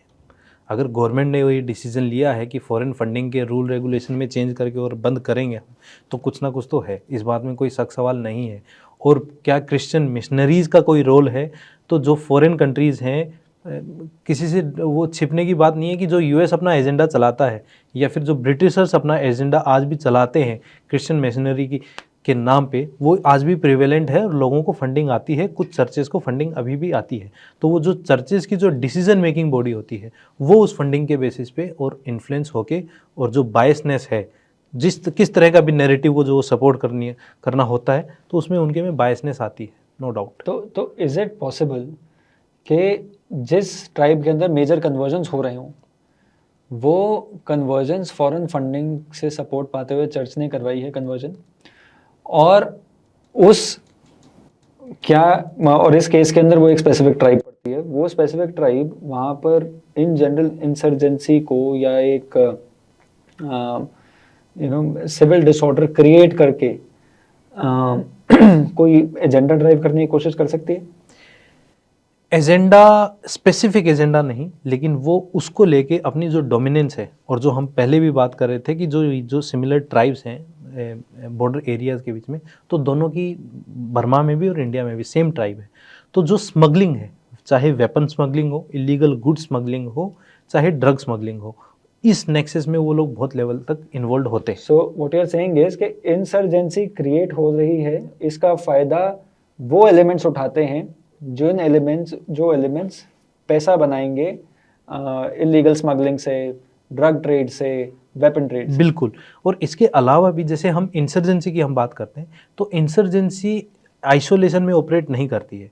फॉर एग्जांपल कि मैंने हथियार उठा लिया है और मैं, चाहे मेरा कोई हिडन एजेंडा हो या फिर कोई मेरा सोशल नैरेटिव हो या फिर मैं थर्ड पार्टी का नैरेटिव इम्प्लीमेंट करने की कोशिश कर रहा हूँ, तो इंसर्जेंसी में हथियार तो उठा लिया, अब मुझे सस्टेन करने के लिए कुछ तो चाहिए। तो अभी उस सस्टेनेंस के लिए मैं इलीगल एक्टिविटीज़ में इन्वॉल्व होना ही पड़ेगा उस इंसर्जेंट ग्रुप को। तो कोई भी एथनिसिटी हो, उसका अगर इंसर्जेंट ग्रुप है तो डायरेक्टली इनडायरेक्टली वो लोग बाकी, चाहे लोकल पीस है उसको डिसरप्ट करके, या फिर वहाँ पे ज़बरदस्ती हफ्ता वसूली करके, या फिर इलीगल एक्टिविटीज़ ड्रग्स में, नारकोटिक्स में, गुड्स में इन्वॉल्व होके, और वो उसको एक्सप्लोर करने की 100% कोशिश करते हैं। ओके, इस tell me in terms of economies, पैसा कितना इन्वॉल्व है, what is the monies that we are talking about? क्योंकि जो यहाँ पे ट्रांजैक्शन हो रही है वो लगनी तो नॉर्थ ईस्ट में ही चाहिए। Let me give you example of only drug economy. It will blow you off. अभी 10-15 दिन पहले ही मणिपुर के चीफ मिनिस्टर की एक स्टेटमेंट आई थी। अब उसकी ऑथेंटिसिटी वही है कि अगर एक चीफ मिनिस्टर बोल रहा है तो कुछ तो सीरियस है। और उनकी स्टेटमेंट में ये था कि 2017 से 2024 के बीच में जो हमने ड्रग्स पकड़ी है या फिर इलीगल पॉपी कल्टीवेशन को डिस्ट्रॉय किया है, इट वर्थ 70,000 करोड़ रुपए। अब आप ये मानिए कि जो पॉपी कल्टीवेशन डिस्ट्रॉय किया होगा वो 100% तो डिस्ट्रॉय नहीं किया होगा, क्योंकि बहुत सारे इनएक्सेसिबल लोकेशंस हैं जहाँ पे जनरल पब्लिक नहीं पहुँच पाती, और जो ये पॉपी कल्टीवेशन या इलीगल एक्टिविटी वाले लोग जाके वहाँ पे ये सब करते हैं। और जितना इन्फ्लक्स है, ये मेरा खुद का एक्सपीरियंस है ऑन ग्राउंड ऑपरेशंस के दौरान का भी, कि जो टोटल इलीगल ड्रग इंडिया में इन्फ्लक्स हो रही होगी उसका कोई 2% भी नहीं पकड़ पाता होगा। तो अगर मैं उसको 70,000 करोड़ को 5% भी मान लेता हूँ तो आप ये देखिए ड्रग इकोनॉमी है कितनी बड़ी। और ये आप ये बात करेंगे मणिपुर के अंदर इतना हो रहा है या you're saying बर्मा ये मैं साइड सिर्फ मणिपुर की बात कर रहा हूँ। मैं अभी थाईलैंड को ये सॉरी मैं बर्मा। मिजोरम को तो मैं इंक्लूड ही नहीं कर रहा। और बर्मा से जो फ्लाइट रूट्स हैं, एयर रूट्स हैं, या फिर यू विल बी सरप्राइज यहाँ पे फॉरेन कंट्रीज की डेडिकेटेड फ्लाइट्स चलती हैं जो पैसेंजर तो नाम के ढोती हैं, बाकी सब नीचे तो ड्रग्स ही होती है। और जो लैंड रूट्स हैं बाकी, और इसके अलावा जो सी रूट से जो जाती है यंगून या फिर बाकी जो उनके म्यांमार के पोर्ट हैं, वो तो आप छोड़ ही दो, उसमें तो आप मतलब हम उसको कैलकुलेट भी नहीं कर सकते हैं। अगर हम इंडिया की ही बात करें कि लेट्स से कि 70,000 करोड़ वॉज 10%, ज़्यादा मत मिलाओ आप हम 2% नहीं, हम 10% मान लेते हैं। तो क्या मैं ये कहना चाहता हूँ कि 2017 से और 2024 के बीच में 7 लाख करोड़ की ड्रग्स वहाँ से स्मगल हुई है या फिर वहाँ से उत्पन्न हुई है, विच इज़ फैक्चुअली करेक्ट। तो it is a very very big Nexus. और उस नेक्सेस को अगर कोई 7,000 करोड़ की इतनी बड़ी इकोनॉमी लेके चल रहा है, एक साल में मानिए हम इसको और छोटा कर देते हैं, पर ईयर 1 लाख करोड़ की इकोनॉमी मानता हूं मैं कि drug Nexus is a 1 lakh crore economy. Manipur सिर्फ मणिपुर की पॉपी कल्टीवेशन प्लस जो सिंथेटिक ड्रग बन रही, मैं दोनों की बात कर रहा हूँ कि अगर Poppy cultivation plus synthetic drug का नेक्सेस एक साल का 1,000 करोड़ का है, तो उस 1,000 करोड़ को सपोर्ट करने के लिए मैं क्या क्या नहीं करूँगा। मेरे पास हथियार होंगे, डेफिनेटली होंगे। Top people across influential people उसमें इन्वॉल्व होंगे, डेफिनेटली होंगे। क्या मैंने एक नेक्सस डिज़ाइन किया होगा, डेफिनेटली किया होगा। क्या मैं किसी को सोशली एक्सप्लॉइट करके और वहाँ पे चाहे मैं सिक्योरिटी फोर्सेस को चैलेंज करके उनका ध्यान इधर उधर ले जाने के लिए और मैं अपना काम करने के लिए कुछ छोटा ID blast, signature blast, firing इधर उधर कुछ भी करके करूँगा, डेफिनेटली करूँगा, because stakes are very very high. और स्टेक्स इतने हाई के अलावा it is a fast money making machine. तो इसमें आप इकोनॉमी तो आप समझ के you will be surprised. So एक एंगल आया ट्राइबल आइडेंटिटी का, ट्राइबल आइडेंटिटी के बाद एंगल आया रिलीजन का। दोनों सब्ज्यूम हो जाते हैं इलीगल इकोनॉमी वाले एंगल के अंदर। जिस इलीगल इकोनॉमी को ऑपरेट करने के लिए टेररिज्म या इंसर्जेंसी उसको बूम दिया जाता है, इसके अंदर स्टेट या एडमिनिस्ट्रेशन और मिलिट्री कहाँ इन्वॉल्व है, कहाँ इम्पैक्ट कर पा रहा है? देखिए मैं ये बिल्कुल नहीं कहूँगा कि 100% कोई इन्वॉल्व नहीं होता है। Involvement of stake holders be it administrative और फोर्सेस कैन बी देयर। मैं ये नहीं कहूँगा कि नहीं होता है, हो सकता है। अब किसमें कितनी इंटीग्रिटी है, किसमें कितनी ईमानदारी है, वो सब it depends on person to person. बहुत सारी पहले ऐसे केसेस पकड़े भी गए हैं कि चाहे पुलिस की गाड़ी ड्रग्स के साथ पकड़ी गई हो या कोई किसी स्टेट डिपार्टमेंट की दूसरे डिपार्टमेंट्स की गाड़ी में ड्रग्स इन्वॉल्व हुई हों, जो कि ट्रांसपोर्टेशन के दौरान पकड़ी हों। गोल्ड लेके जाते हुए कोई लोग पकड़े हों, ये पहले न्यूज़ में है। इसमें कोई गोल्ड एज ए फॉर्म, मतलब वो पैसा देने का एक तरीका ही है बस। गोल्ड फॉर्म भी है और गोल्ड बर्मा से इलीगल स्मगल भी होता है, इंडिया में भी आता है। ड्रग्स यूजुअली इंडिया के अंदर जाने के लिए आते हैं या वर्ल्ड ओवर स्मगल होते हैं? वर्ल्ड ओवर नहीं होते, बहुत सारी ड्रग्स इंडिया में कंज्यूम हो जाती है, लेकिन जो हाईली प्यूरिफाइड ड्रग्स होती हैं जो आज के दिन चल रहा है, इनकी भी जो डिज़ाइंस हैं ट्रेड करने के, वो चेंज होते रहते हैं। आज के दिन जो प्रेजेंट डे में जो डिज़ाइन चल रहा है कि जो हाईली प्यूरिफाइड ड्रग्स होती हैं वो वहाँ से और बाय ट्रेन या फिर बाय अदर रूट्स वो जाती हैं south southern part of India में, और वहाँ से श्रीलंका के थ्रू फिर दूसरे रूट्स में जाती हैं। It does not go further into Burma, वो इंडिया से रूट हो रहे हैं? नहीं, बर्मा से तो इन्फ्लक्स होके बर्मा तो it is A transient point कि गोल्डन ट्रायंगल से बर्मा में आई, बर्मा से इंडिया में आई। अब इंडिया से बहुत जो इंडिया में कंजम्पशन होनी है वो वहाँ पे हो गई। इसके अलावा जो बाहर जानी है वो आज के दिन जो प्रिवेलिंग रूट है एक हाईली प्यूरिफाइड ड्रग का, वो सदर्न पार्ट ऑफ इंडिया से और फिर बट जो 70,000 करोड़ का फिगर दे रहे थे वो आप सिर्फ मणिपुर मैं सिर्फ मणिपुर का दे रहा था। मणिपुर का प्रोडक्शन का दे रहे थे आप? मणिपुर में जो गवर्नमेंट ने डिस्ट्रॉय की डिस्ट्रॉय है, किया है, बट वो डिस्ट्रॉय, पॉपी फील्ड अगर डिस्ट्रॉय कर रहे हो तो वो वहीं पर है, मणिपुर के बॉर्डर के अंदर अंदर हाँ बॉर्डर के अंदर अंदर है। होगा। तो मैं आपको जो बता रहा हूँ कि so what you are saying is कि मणिपुर के अंदर ये है, पर आप ये अंदाजा नहीं लगा सकते कि भाई बर्मा के अंदर या उस गोल्डन ट्रायंगल के अंदर कितने मेजर प्रोपोर्शंस के अंदर कितने होगा। मेजर प्रोपोर्शंस के अंदर और होते हैं। फिर क्योंकि लैंड बॉर्डर इतना पोरस है और इंसर्जेंसी भी होती रहती है, बड़े सारे ऑपरेशंस होते हैं, जिस वजह से लोग, क्योंकि बाढ़ वायर तो है नहीं, बाप लोग भी आप इस बिल्कुल, तरह आना बिल्कुल। जाना चलता रहता है, तो उन रूट से इंडिया में मणिपुर की तरफ से आता है, फिर मणिपुर से रास्ता निकाला जाता है पूरे देश में अलग अलग जगह भेजने का, बिल्कुल, या फिर हाईली प्योरीफाइड जो मटेरियल होता है उसको साउथ भेज के श्रीलंका के वाया कहीं वो और बाकी और जाता है। Not happening further into Rangoon से वो आगे। नहीं, वो फिर अलग एक्सिस है, वो एक्सिस ही अलग है उस पे फिर, और उसमें इंडिया के कुछ स्टेक्स नहीं है, उसमें फिर इन्वॉल्वमेंट हो, थर्ड पार्टी इन्वॉल्वमेंट है, चाहे बर्मा खुद करता हो या फिर बर्मा चाइना के लिए करता हो, वो फिर एंगल ही अलग है। लेकिन ये तो मैं सिर्फ इंडिया के और वो भी मणिपुर स्पेसिफिक बात कर रहा हूँ। तो इन द लास्ट 2 years ये मणिपुर के अंदर कॉन्फ्लिक्ट इतना बड़ा बन कैसे गया, एंड उसका रेजोल्यूशन इनसाइट क्यों नहीं हो पा रहा? क्योंकि बीरेन सिंह जी ने तो अभी मेरे ख्याल से वो अपना रेजिग्नेशन भी दे दिया है। तो व्हाट डू वी, उसके बारे में क्या कहेंगे? मैं ये कहूँगा कि अनलेस शुरुआत वही हुई है, शुरुआत वही हुई है। मेथीज वाला जो झगड़ा था कि मेथीज को एसटी चाहिए, स्टेटस चाहिए ताकि वो हिल्स में जा सके। Do Meiteis also would want to, I am arguing and you know discussing कि the tribes are involved in the drug cultivation और operations in the entire economy. Are the valley people also involved in it? Again I will say कि 99% are not involve, लेकिन जब से But पहले, tribals are- हाँ, जब हम Poppy cultivation की बात करते हैं तो Poppy cultivation 99% it is done by tribal people. लेकिन जब हम सिंथेटिक ड्रग मैन्युफैक्चरिंग की बात करते हैं तो उसमें बहुत सारी एडहोक फैक्ट्रीज, छोटी छोटी फैक्ट्रीज जो वैली है उसमें भी मिली हैं लोगों को। Okay. पुलिस ने भी बहुत सारी रेड में पकड़ी हैं, और जो सिंथेटिक ड्रग्स बनाने का जो कंटेंट है या मटेरियल है, रॉ मटेरियल है, वो भी बहुत लार्ज क्वांटिटी में पकड़ा गया है। Tribal people have made enough money through poppy cultivation. Would that be right to say? It is right to से।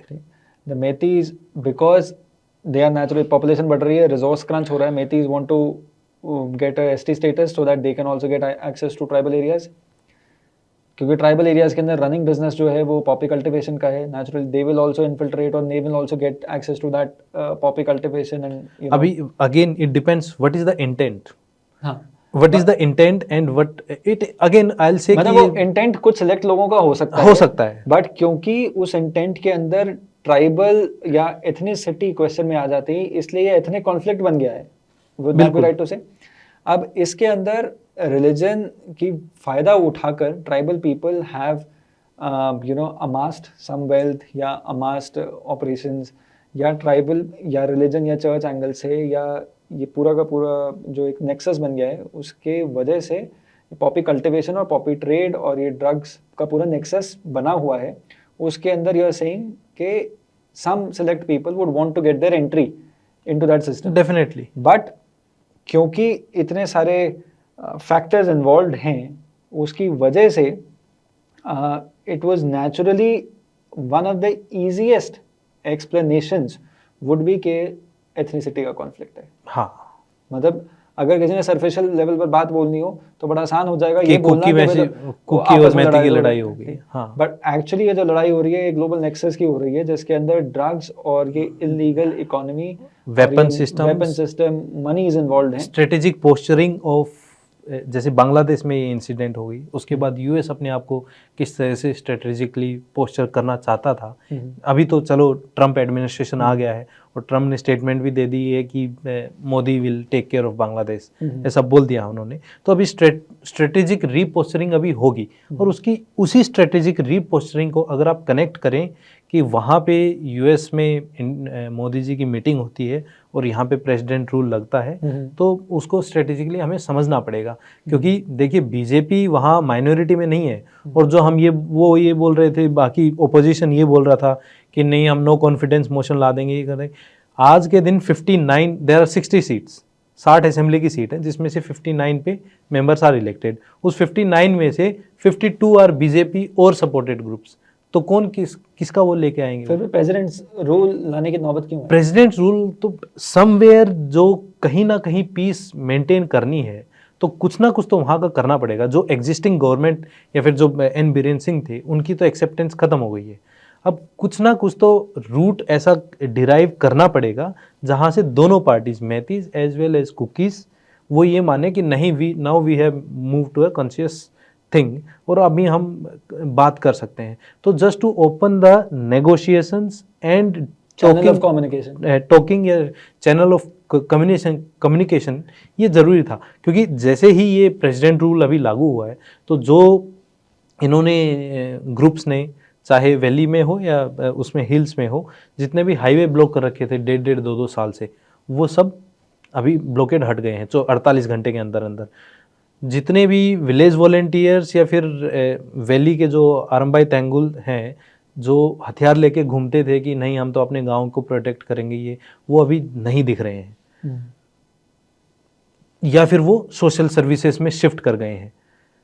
कुकीज़ के जितने भी आई थिंक 10 एमएलए हैं, 60 में से 10 MLA are of Kuki community, तो उन सब ने ज्वाइंट स्टेटमेंट दे दी है कि we welcome this president rule. और प्रेसिडेंट ये suspension animation of president rule है, तो वो देखते हैं अभी 6 महीने में अगर सिचुएशन डेवलप होती है तो क्या पता प्रेजेंट डे की जो मणिपुर में बीजेपी की गवर्नमेंट थी वो रिवाइव भी कर ले अपने आप को। क्या इस सिनेरियो में या क्या कोई तरीका है ये बताने का या समझने का कि इस वायलेंस की आड़ में ड्रग ट्रेड या वेपन्स ट्रेड या किसी भी तरह का ये इलीगल जो इकोनॉमी है उसके अंदर एक अपटिक या डाउनटिक रहा हो?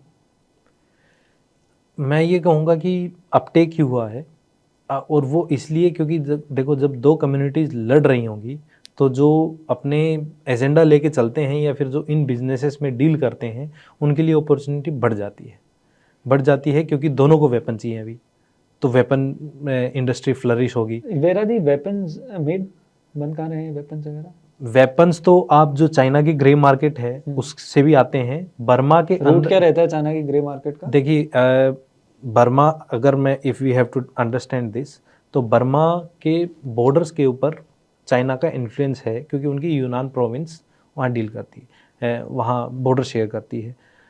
बहुत सारे जो चाइना, जैसे इंडिया और म्यांमार का बॉर्डर है, वहाँ पे कॉमन एथनिसिटी है, वैसे ही म्यांमार और चाइना के बॉर्डर पे कॉमन एथनिसिटी के लोग हैं जो इधर भी हैं और उधर भी हैं। तो चाइना डायरेक्ट इन्वॉल्व ना करके जो उनकी कॉमन एथनिसिटी के लोग हैं उनको नाम भी बता देता हूँ। वा ट्राइब है, WA, उनकी खुद की आर्मी भी है, UWA से, यूनाइटेड वा स्टेट आर्मी।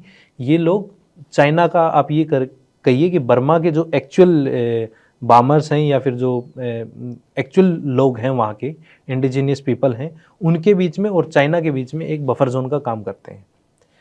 तो वहाँ पे भी इनकी ड्रग इंडस्ट्री है। इसके अलावा जो हम पहले समझने की कोशिश कर रहे थे कि बर्मा के अंदर बहुत सारे 350 आर्म्ड एथनिक ग्रुप्स हैं जिनकी आर्मी 20-20 हज़ार की है। उनमें ऐसे ग्रुप्स हैं जिनकी खुद की वेपन फैक्ट्रीज भी हैं। उसमें भी एग्जैक्टली मैं नाम बता देता हूँ, कचिन इंडिपेंडेंट आर्मी, शान नेशनल आर्मी, इनकी खुद की वेपन इंडस्ट्रीज़ हैं। वहाँ से ये लोग पहले भी इनके लिंक्स रहे हैं और लिंक जब ऐसी आपदा आती है तो लोग लिंक एस्टेब्लिश कर भी लेते हैं, तो वहाँ से भी वेपन आता है। Okay, so weapon trade, illegal weapon trade हो रहा है। ड्रग्स एकदम ग्रे, चाइना की ग्रे मार्केट से आता है बर्मा में, बर्मा से अंदर और बर्मा के अंदर भी इलीगल फैक्ट्रीज हैं या फिर लीगल होंगी मुझे नहीं पता, बट उनकी अपनी इंडिपेंडेंट वेयर हाउसेज भी हैं, फैक्ट्रीज हैं जिनमें वेपन बनते हैं। फिर वो वेपन लीगल तरीके से इंडिया में आके आगे कहीं ना कहीं बेचा जा सकता है। That is also another part of, so there is drug economy, there is weapon economy. Anything else? इसके अलावा स्लेव ट्रेड वगैरह? स्लेव ट्रेड जनरली इतना प्रिवेलेंट नहीं होता है, लेकिन slave trade Indians are not involve in that. Mainly उसमें बर्मी देयर आर रिपोर्ट्स, और जो मैंने खुद अपनी आंखों से देखा है कि some Nepali community people are involve, और वो स्लेव ट्रेड में वहाँ नहीं जाते, विमेन और चिल्ड्रन, हाँ वो वहाँ नहीं जाते, वो जनरली वो रूट लेके और फिर गल्फ कंट्रीज की तरफ ज़्यादा वो जाते हैं। तो it is one of the segment there. तो मतलब वो जो बेल्ट है, जिस बेल्ट की हम डिस्कशन कर रहे हैं, वो belt actually anybody with nefarious agenda, उसके लिए वो पर्पस सॉल्व करता है कि वहाँ पे थोड़ी एनार्की बनी रहे। बिल्कुल हर तरह से वो पर्पस सॉल्व करता है। इन दिस सिनेरियो, क्योंकि अब हमने उस तरफ की तो बात कर ली, पर मणिपुर से बॉर्डरिंग जो एरियाज हैं इंडिया के अंदर ही, नागालैंड या मिजोरम, उसमें इसका इम्पैक्ट क्या हो रहा है? क्योंकि वहां पर भी अगर आप ये आर्गुमेंट दे रहे हैं कि म्यांमार के अंदर, तो नागालैंड के अंदर भी सेम प्रॉब्लम होगी, शायद मिजोरम के अंदर भी सेम सिचुएशन देखिए, होगी। नागालैंड में एक जो चीज़ है कि हम 3 स्टेट्स को मान के चलते हैं, नागालैंड, मणिपुर और मिज़ोरम। मिज़ोरम और मणिपुर की ये बात है कि जो इनके बॉर्डर्स पे, जो बर्मा के साथ बॉर्डर शेयर करते हैं, उनमें एथनिसिटी सेम है। ओके। चाहे जो बोले, चाहे चिन बोले उनको, चाहे मिज़ो बोले, these are not same but similar words which can be एक दूसरे को इंटरचेंज करके हम यूज़ कर सकते हैं। वो फिर बहुत डेप्थ की बात। पॉइंट ये है कि जो हाँ, ट्राइबल और एथनिसिटी है हाँ, वो सिमिलर है। सिमिलर है। तो इसकी वजह से वहाँ पे जो इन्फ्लक्स है, जो और बर्मा में जो ये मिलिट्री कू हुआ है, उसके बाद जो इन्फ्लक्स हुआ है वो बहुत हाई लेवल पे हुआ है। लेकिन नागालैंड का थोड़ा सा सीन इसलिए बन जाता है क्योंकि नागालैंड में पॉपुलेशन जो है, they are generally following Naga. जो उनका ट्रेडिशन है वो डेफिनेटली क्रिश्चियनिटी फॉलो करते हैं, लेकिन नागा ट्रेडिशंस उनके अलग होते हैं। और उनके ऑपोजिट में जो बर्मा का स्टेट है वो चिन स्टेट है। तो वहाँ पे थोड़ा सा एथनिसिटी थोड़ी डिफरेंट हो जाती है, लेकिन ये एथनिसिटी बर्मा म्यांमार मणिपुर और मिजोरम में बिल्कुल सेम हो जाती है। तो वहाँ से इन्फ्लक्स बहुत ज़्यादा है वहाँ इलीगल इमिग्रेंट्स का। क्या आपने ये बात बोली मिजोरम के अंदर रोहिंग्या मुस्लिम्स आ रहे हैं या नहीं, चिन कुकी जौ ट्राइब आ रहे हैं। चिन कुकीज ट्राइब आ रहे हैं। हाँ, चिन कुकीज और जौ, मिजो, ये these are रोहिंग्याज नहीं similar आ रहे उस tribes। तरफ। रोहिंग्याज उधर से नहीं आ रहे। वो बांग्लादेश से बंगाल की तरफ जा रहे हैं। हाँ, लेकिन ये है कि बहुत सारे ऐसे केसेस सामने आते हैं जो कि मैंने खुद भी अपनी आंखों से देखा है। आई हैव, एक तो मेरे पास वीडियो टेप भी है वैसी, कि पहले पास्ट में जब ये रोहिंग्या क्राइसिस बर्मा के अंदर हुआ था, उस टाइम पे इन्होंने ट्रक भर भर के, गाड़ियां भर भर के बर्मीज एडमिनिस्ट्रेशन ने, और उनको फोर्सफुली पुश किया है इंडिया के अंदर, रोहिंग्याज को। रोहिंग्याज को फोर्सफुली पुश किया गया है इंडिया के अंदर, जब बर्मा के अंदर रोहिंग्याज और उनके बामर्स के बीच में जब लड़ाई हुई उस टाइम पे। लेकिन इन्फ्लक्स उस लेवल का नहीं है जितना कि दूसरे बॉर्डर के एरिया से होता है। ओके। सो मिजोरम और मणिपुर के अंदर सिचुएशन, मिजोरम और मणिपुर के अंदर ये जो सिचुएशन है उसके अंदर ट्राइबल और एथनिक आइडेंटिटी सिमिलर हो जाती है, इस वजह से हमें कॉन्फ्लिक्ट। तो मिजोरम के अंदर सिचुएशन क्या है अभी? Mizoram politically I will say कि स्टेबल है, लेकिन जो वहाँ के चीफ मिनिस्टर हैं उनकी भी एक रिसेंटली एक स्टेटमेंट आई थी, अगर which was not very welcoming again. और इसके अलावा जो प्रॉब्लम है वहाँ पे भी सिमिलर ही है, इलीगल, हाँ, पॉपी कल्टीवेशन वहाँ पे भी इतना नहीं होता है जितना मणिपुर में होता है। लेकिन जैसे यहाँ पे 2 मेजर टाउनशिप हैं। मणिपुर में जो टाउनशिप है उसको बोलते हैं Moreh township, which is entry gate of illegal drugs, weapons, goods, everything.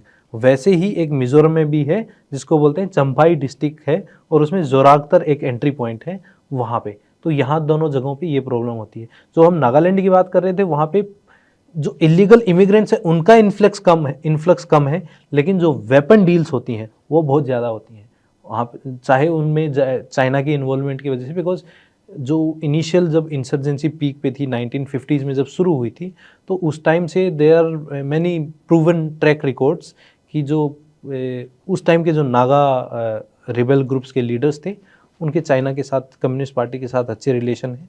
और रिसेंटली भी एक ऐसी न्यूज़ सामने आई थी कि Chinese again front face organisations की और कुछ वेपन डील हुई है जो नागा आर्मी है उनके साथ में। तो वो उस तरह से कनेक्टेड है। ओके। तो नाउ मणिपुर में अगर हम वापस एक बार फोकस करें, तो अभी जैसे अंडरस्टैंड, हमने कॉम्प्लेक्सिटीज़ डिस्कस कर ली, हमने ये भी समझ लिया कि प्रेसिडेंशियल रूल से क्या पोटेंशियली फ़ायदा हो सकता है। लॉन्ग टर्म में इसका सॉल्यूशन क्या है? क्या जैसे एज एन एग्जांपल, अगर किसी समाज या किसी एरिया के अंदर ड्रग्स यूज़ बढ़ रहा हो या ड्रग्स का ट्रेड हो रहा हो, तो वो किसी ना किसी तरह फिल्ट्रेट करता है गांव देहात के अंदर भी। बिल्कुल। People start consuming and in some time जो वाइज और एल्डरली लॉट होता है वो कॉन्शियसली बोलना स्टार्ट करता है कि नहीं, it is not a good thing, it is not good, right. बिल्कुल। और कॉन्सिक्वेंटली उसके बारे में कुछ किया जा सकता है। आप क्या अब मिजोरम या मणिपुर की सिचुएशन अगर हम डिस्कस करते हैं, तो मणिपुर के अंदर आप कह रहे हैं कि वहाँ के लोग इतने ज़्यादा इन्वॉल्व हैं, क्या उनकी सोसाइटी पे इस बात का इम्पैक्ट नहीं पहुँच रहा कि वो उनके भी अंदर से, क्योंकि आप बोल रहे हो एजुकेशन भी है, हम ये भी, and जब एजुकेशन होती है तो आप सम सॉर्ट ऑफ रीज़न आप कहीं निकाल सकते हैं। आप कह रहे हो डेमोक्रेसी भी वहाँ पे पहुँची हुई है, आप कहते हो स्टेट भी वहाँ पर है, आप कहते हो मिलिट्री एडमिनिस्ट्रेशन भी वहाँ पर है, तो लोगों के बीच में कंसेंसस क्यों नहीं बन पा रहा कि ये नेक्सस जो है वो उस नेक्सस का नतीजा है कि इतना बड़ा देखिए वहाँ पे conflict होना। एक अगेन बात वही आ जाती है कि 0.5 और 99.5 99.5 हर बिल्कुल नॉर्मल जो डे टू डे और डिसिप्लिन सिटीजन है, और 0.5 वो है जो कि एंटी नेशनल एक्टिविटीज़ भी करते हैं और उनमें इन्वॉल्वमेंट में भी होते हैं। बहुत सारी जो इन्होंने कम्युनिटीज़ अपनी बना रखी हैं या फिर सिविल सोसाइटीज़ बना रखी हैं, उनमें डिपार्टमेंट्स हैं, विंग्स हैं कि ये एंटी नारकोटिक्स ड्राइव चलाएगी, ये कराएगी।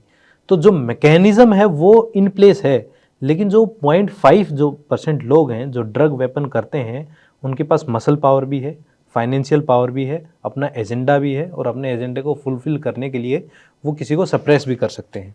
ओके। तो उसका इम्प्लीमेंटेशन कैसे होगा, प्रॉब्लम वो है। सोसाइटी तो कोई नहीं चाहेगी कि मेरे से अगले घर में ड्रग डील्स हो या फिर ड्रग बिजनेस हो, लेकिन वो जो ड्रग या वेपन में इन्वॉल्व है वो इतने पावरफुल हैं कि वो आपको सप्रेस कर देंगे। प्रॉब्लम वहाँ आ जाती है। सप्रेस या एलिमिनेट? आई विल से सप्रेस। और वो टाइम के साथ सोसाइटी जैसे चाहे अच्छी चीज़ हो या बुरी चीज़ हो, चीज़ें रिफाइन होती जाती हैं। तो अब सबको पता है कि अगर मैं इसके खिलाफ बोलता हूँ तो मेरी व्हाट इज़ माय लिमिट। तो एलिमिनेट तो मे बी अगर उस लेवल तक की कुछ ज़्यादा इंटरफेरेंस हो तो एलिमिनेट भी हो सकता है, अदरवाइज सप्रेस ज़रूर कर देंगे। और लोगों को भी अब समझ आ गया है कि मुझे किस तरह से बर्ताव करना है, और सबको पता है कि कौन कौन इन्वॉल्व है। अब एक गाँव में गवर्नमेंट नोज कि कौन इन्वॉल्व है, एवरीबडी नोज। बट वही है ना कि एक आप घर में रहते हैं, घर में तो बहुत नीट एंड क्लीन रहते हैं, आप फ़ोन वहाँ पे यूज़ कर सकते हैं, आप बर्मिज सिम यूज़ कर सकते हैं। तो फिर प्रॉब्लम क्या है, आप जब ऐसे काम करते हैं तो you don't leave a trace behind, चाहे डिजिटल फुटप्रिंट्स हो चाहे फिजिकल ट्रेसेस हो, तो you don't involve in that. लेकिन कोई एक गांव है फॉर एग्जांपल, एक गांव में कौन आदमी क्या क्या करता है और वो गांव जितने दिन से बसा है, हर आदमी को, बच्चे को, बुजुर्ग, लेडी को, सबको पता होता है कि ये आदमी इस प्रवृत्ति का है। Can't the army or security forces eliminate them? Now, it depends on mandate. Believe you me, you will be surprised कि Assam rifle is taking care of Myanmar border, और म्यांमार बॉर्डर पे सबसे ज़्यादा बड़ी प्रॉब्लम है वेपन एंड ड्रग्स। जो Assam rifle है उसको तो narcotics and psychotropic drug substance NDPS 1985 की एक्ट है, उसमें उसको गवर्न भी नहीं किया था, उसको कवर भी नहीं किया जाता था। वो तो अभी 2-3 साल पहले अभी असम राइफल इज गवर्न या कवर्ड अंडर NDPS एक्ट की, मतलब कि NDPS की एक्ट असम राइफल को तब प्रोवाइड की गई है। उससे पहले तो अगर मान लो कि मैं असम राइफल में एक ऑफिसर पोस्टेड हूँ और मैंने एम्बुश लगाया और मैंने ड्रग पकड़ ली, You can't do anything about it. Now मैंने ड्रग पकड़ ली, मैं पुलिस को बुला लूंगा, लेकिन मैं ये तो नहीं लिखवाऊंगा कि असम राइफल ने पकड़ी है। अब उनका अलग से जो लोग इन्वॉल्व होते हैं वो उसमें लिखो देंगे FIR में कि अब प्लाटून या फिर सेक्शन या फिर ambush party of Assam rifle was diploid on border और उन्होंने ड्रग्स पकड़ ली। सबसे पहले जाते ही लीगल लैंग्वेज में जज और एडवोकेट अपनी भी बात रखे, वो ये पूछेगा कि असम राइफल ने क्यों पकड़ी, they are not suppose to, उनका मैंडेट है ही नहीं, तो पकड़ किसने ली, क्यों पकड़ी। और तो अब प्रॉब्लम बहुत कॉम्प्लेक्स है वहाँ पे, एंड जो पावरफुल लोग हैं वो खेल रहे हैं इसके साथ। पिछले 2 साल में असम राइफल में 2-3 साल बाद, आई थिंक 2021 में NDPS act 1985 is extended to Assam rifles.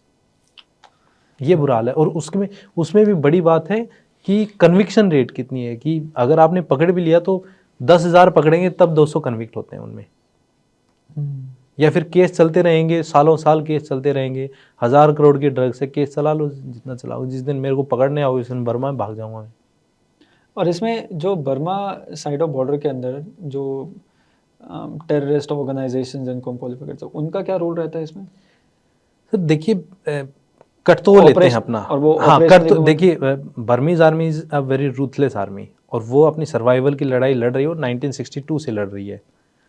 उसे पता है कि क्या करना है ना। और वो आर्मी नाम की आर्मी है, इट इज़ आप ये कहिए कि selected model of a business community, कि भाई ये एक बहुत क्लोज सोसाइटी है जिसका नाम बर्मीज आर्मी है, और उसमें सिलेक्शन हम बहुत ध्यान से करेंगे।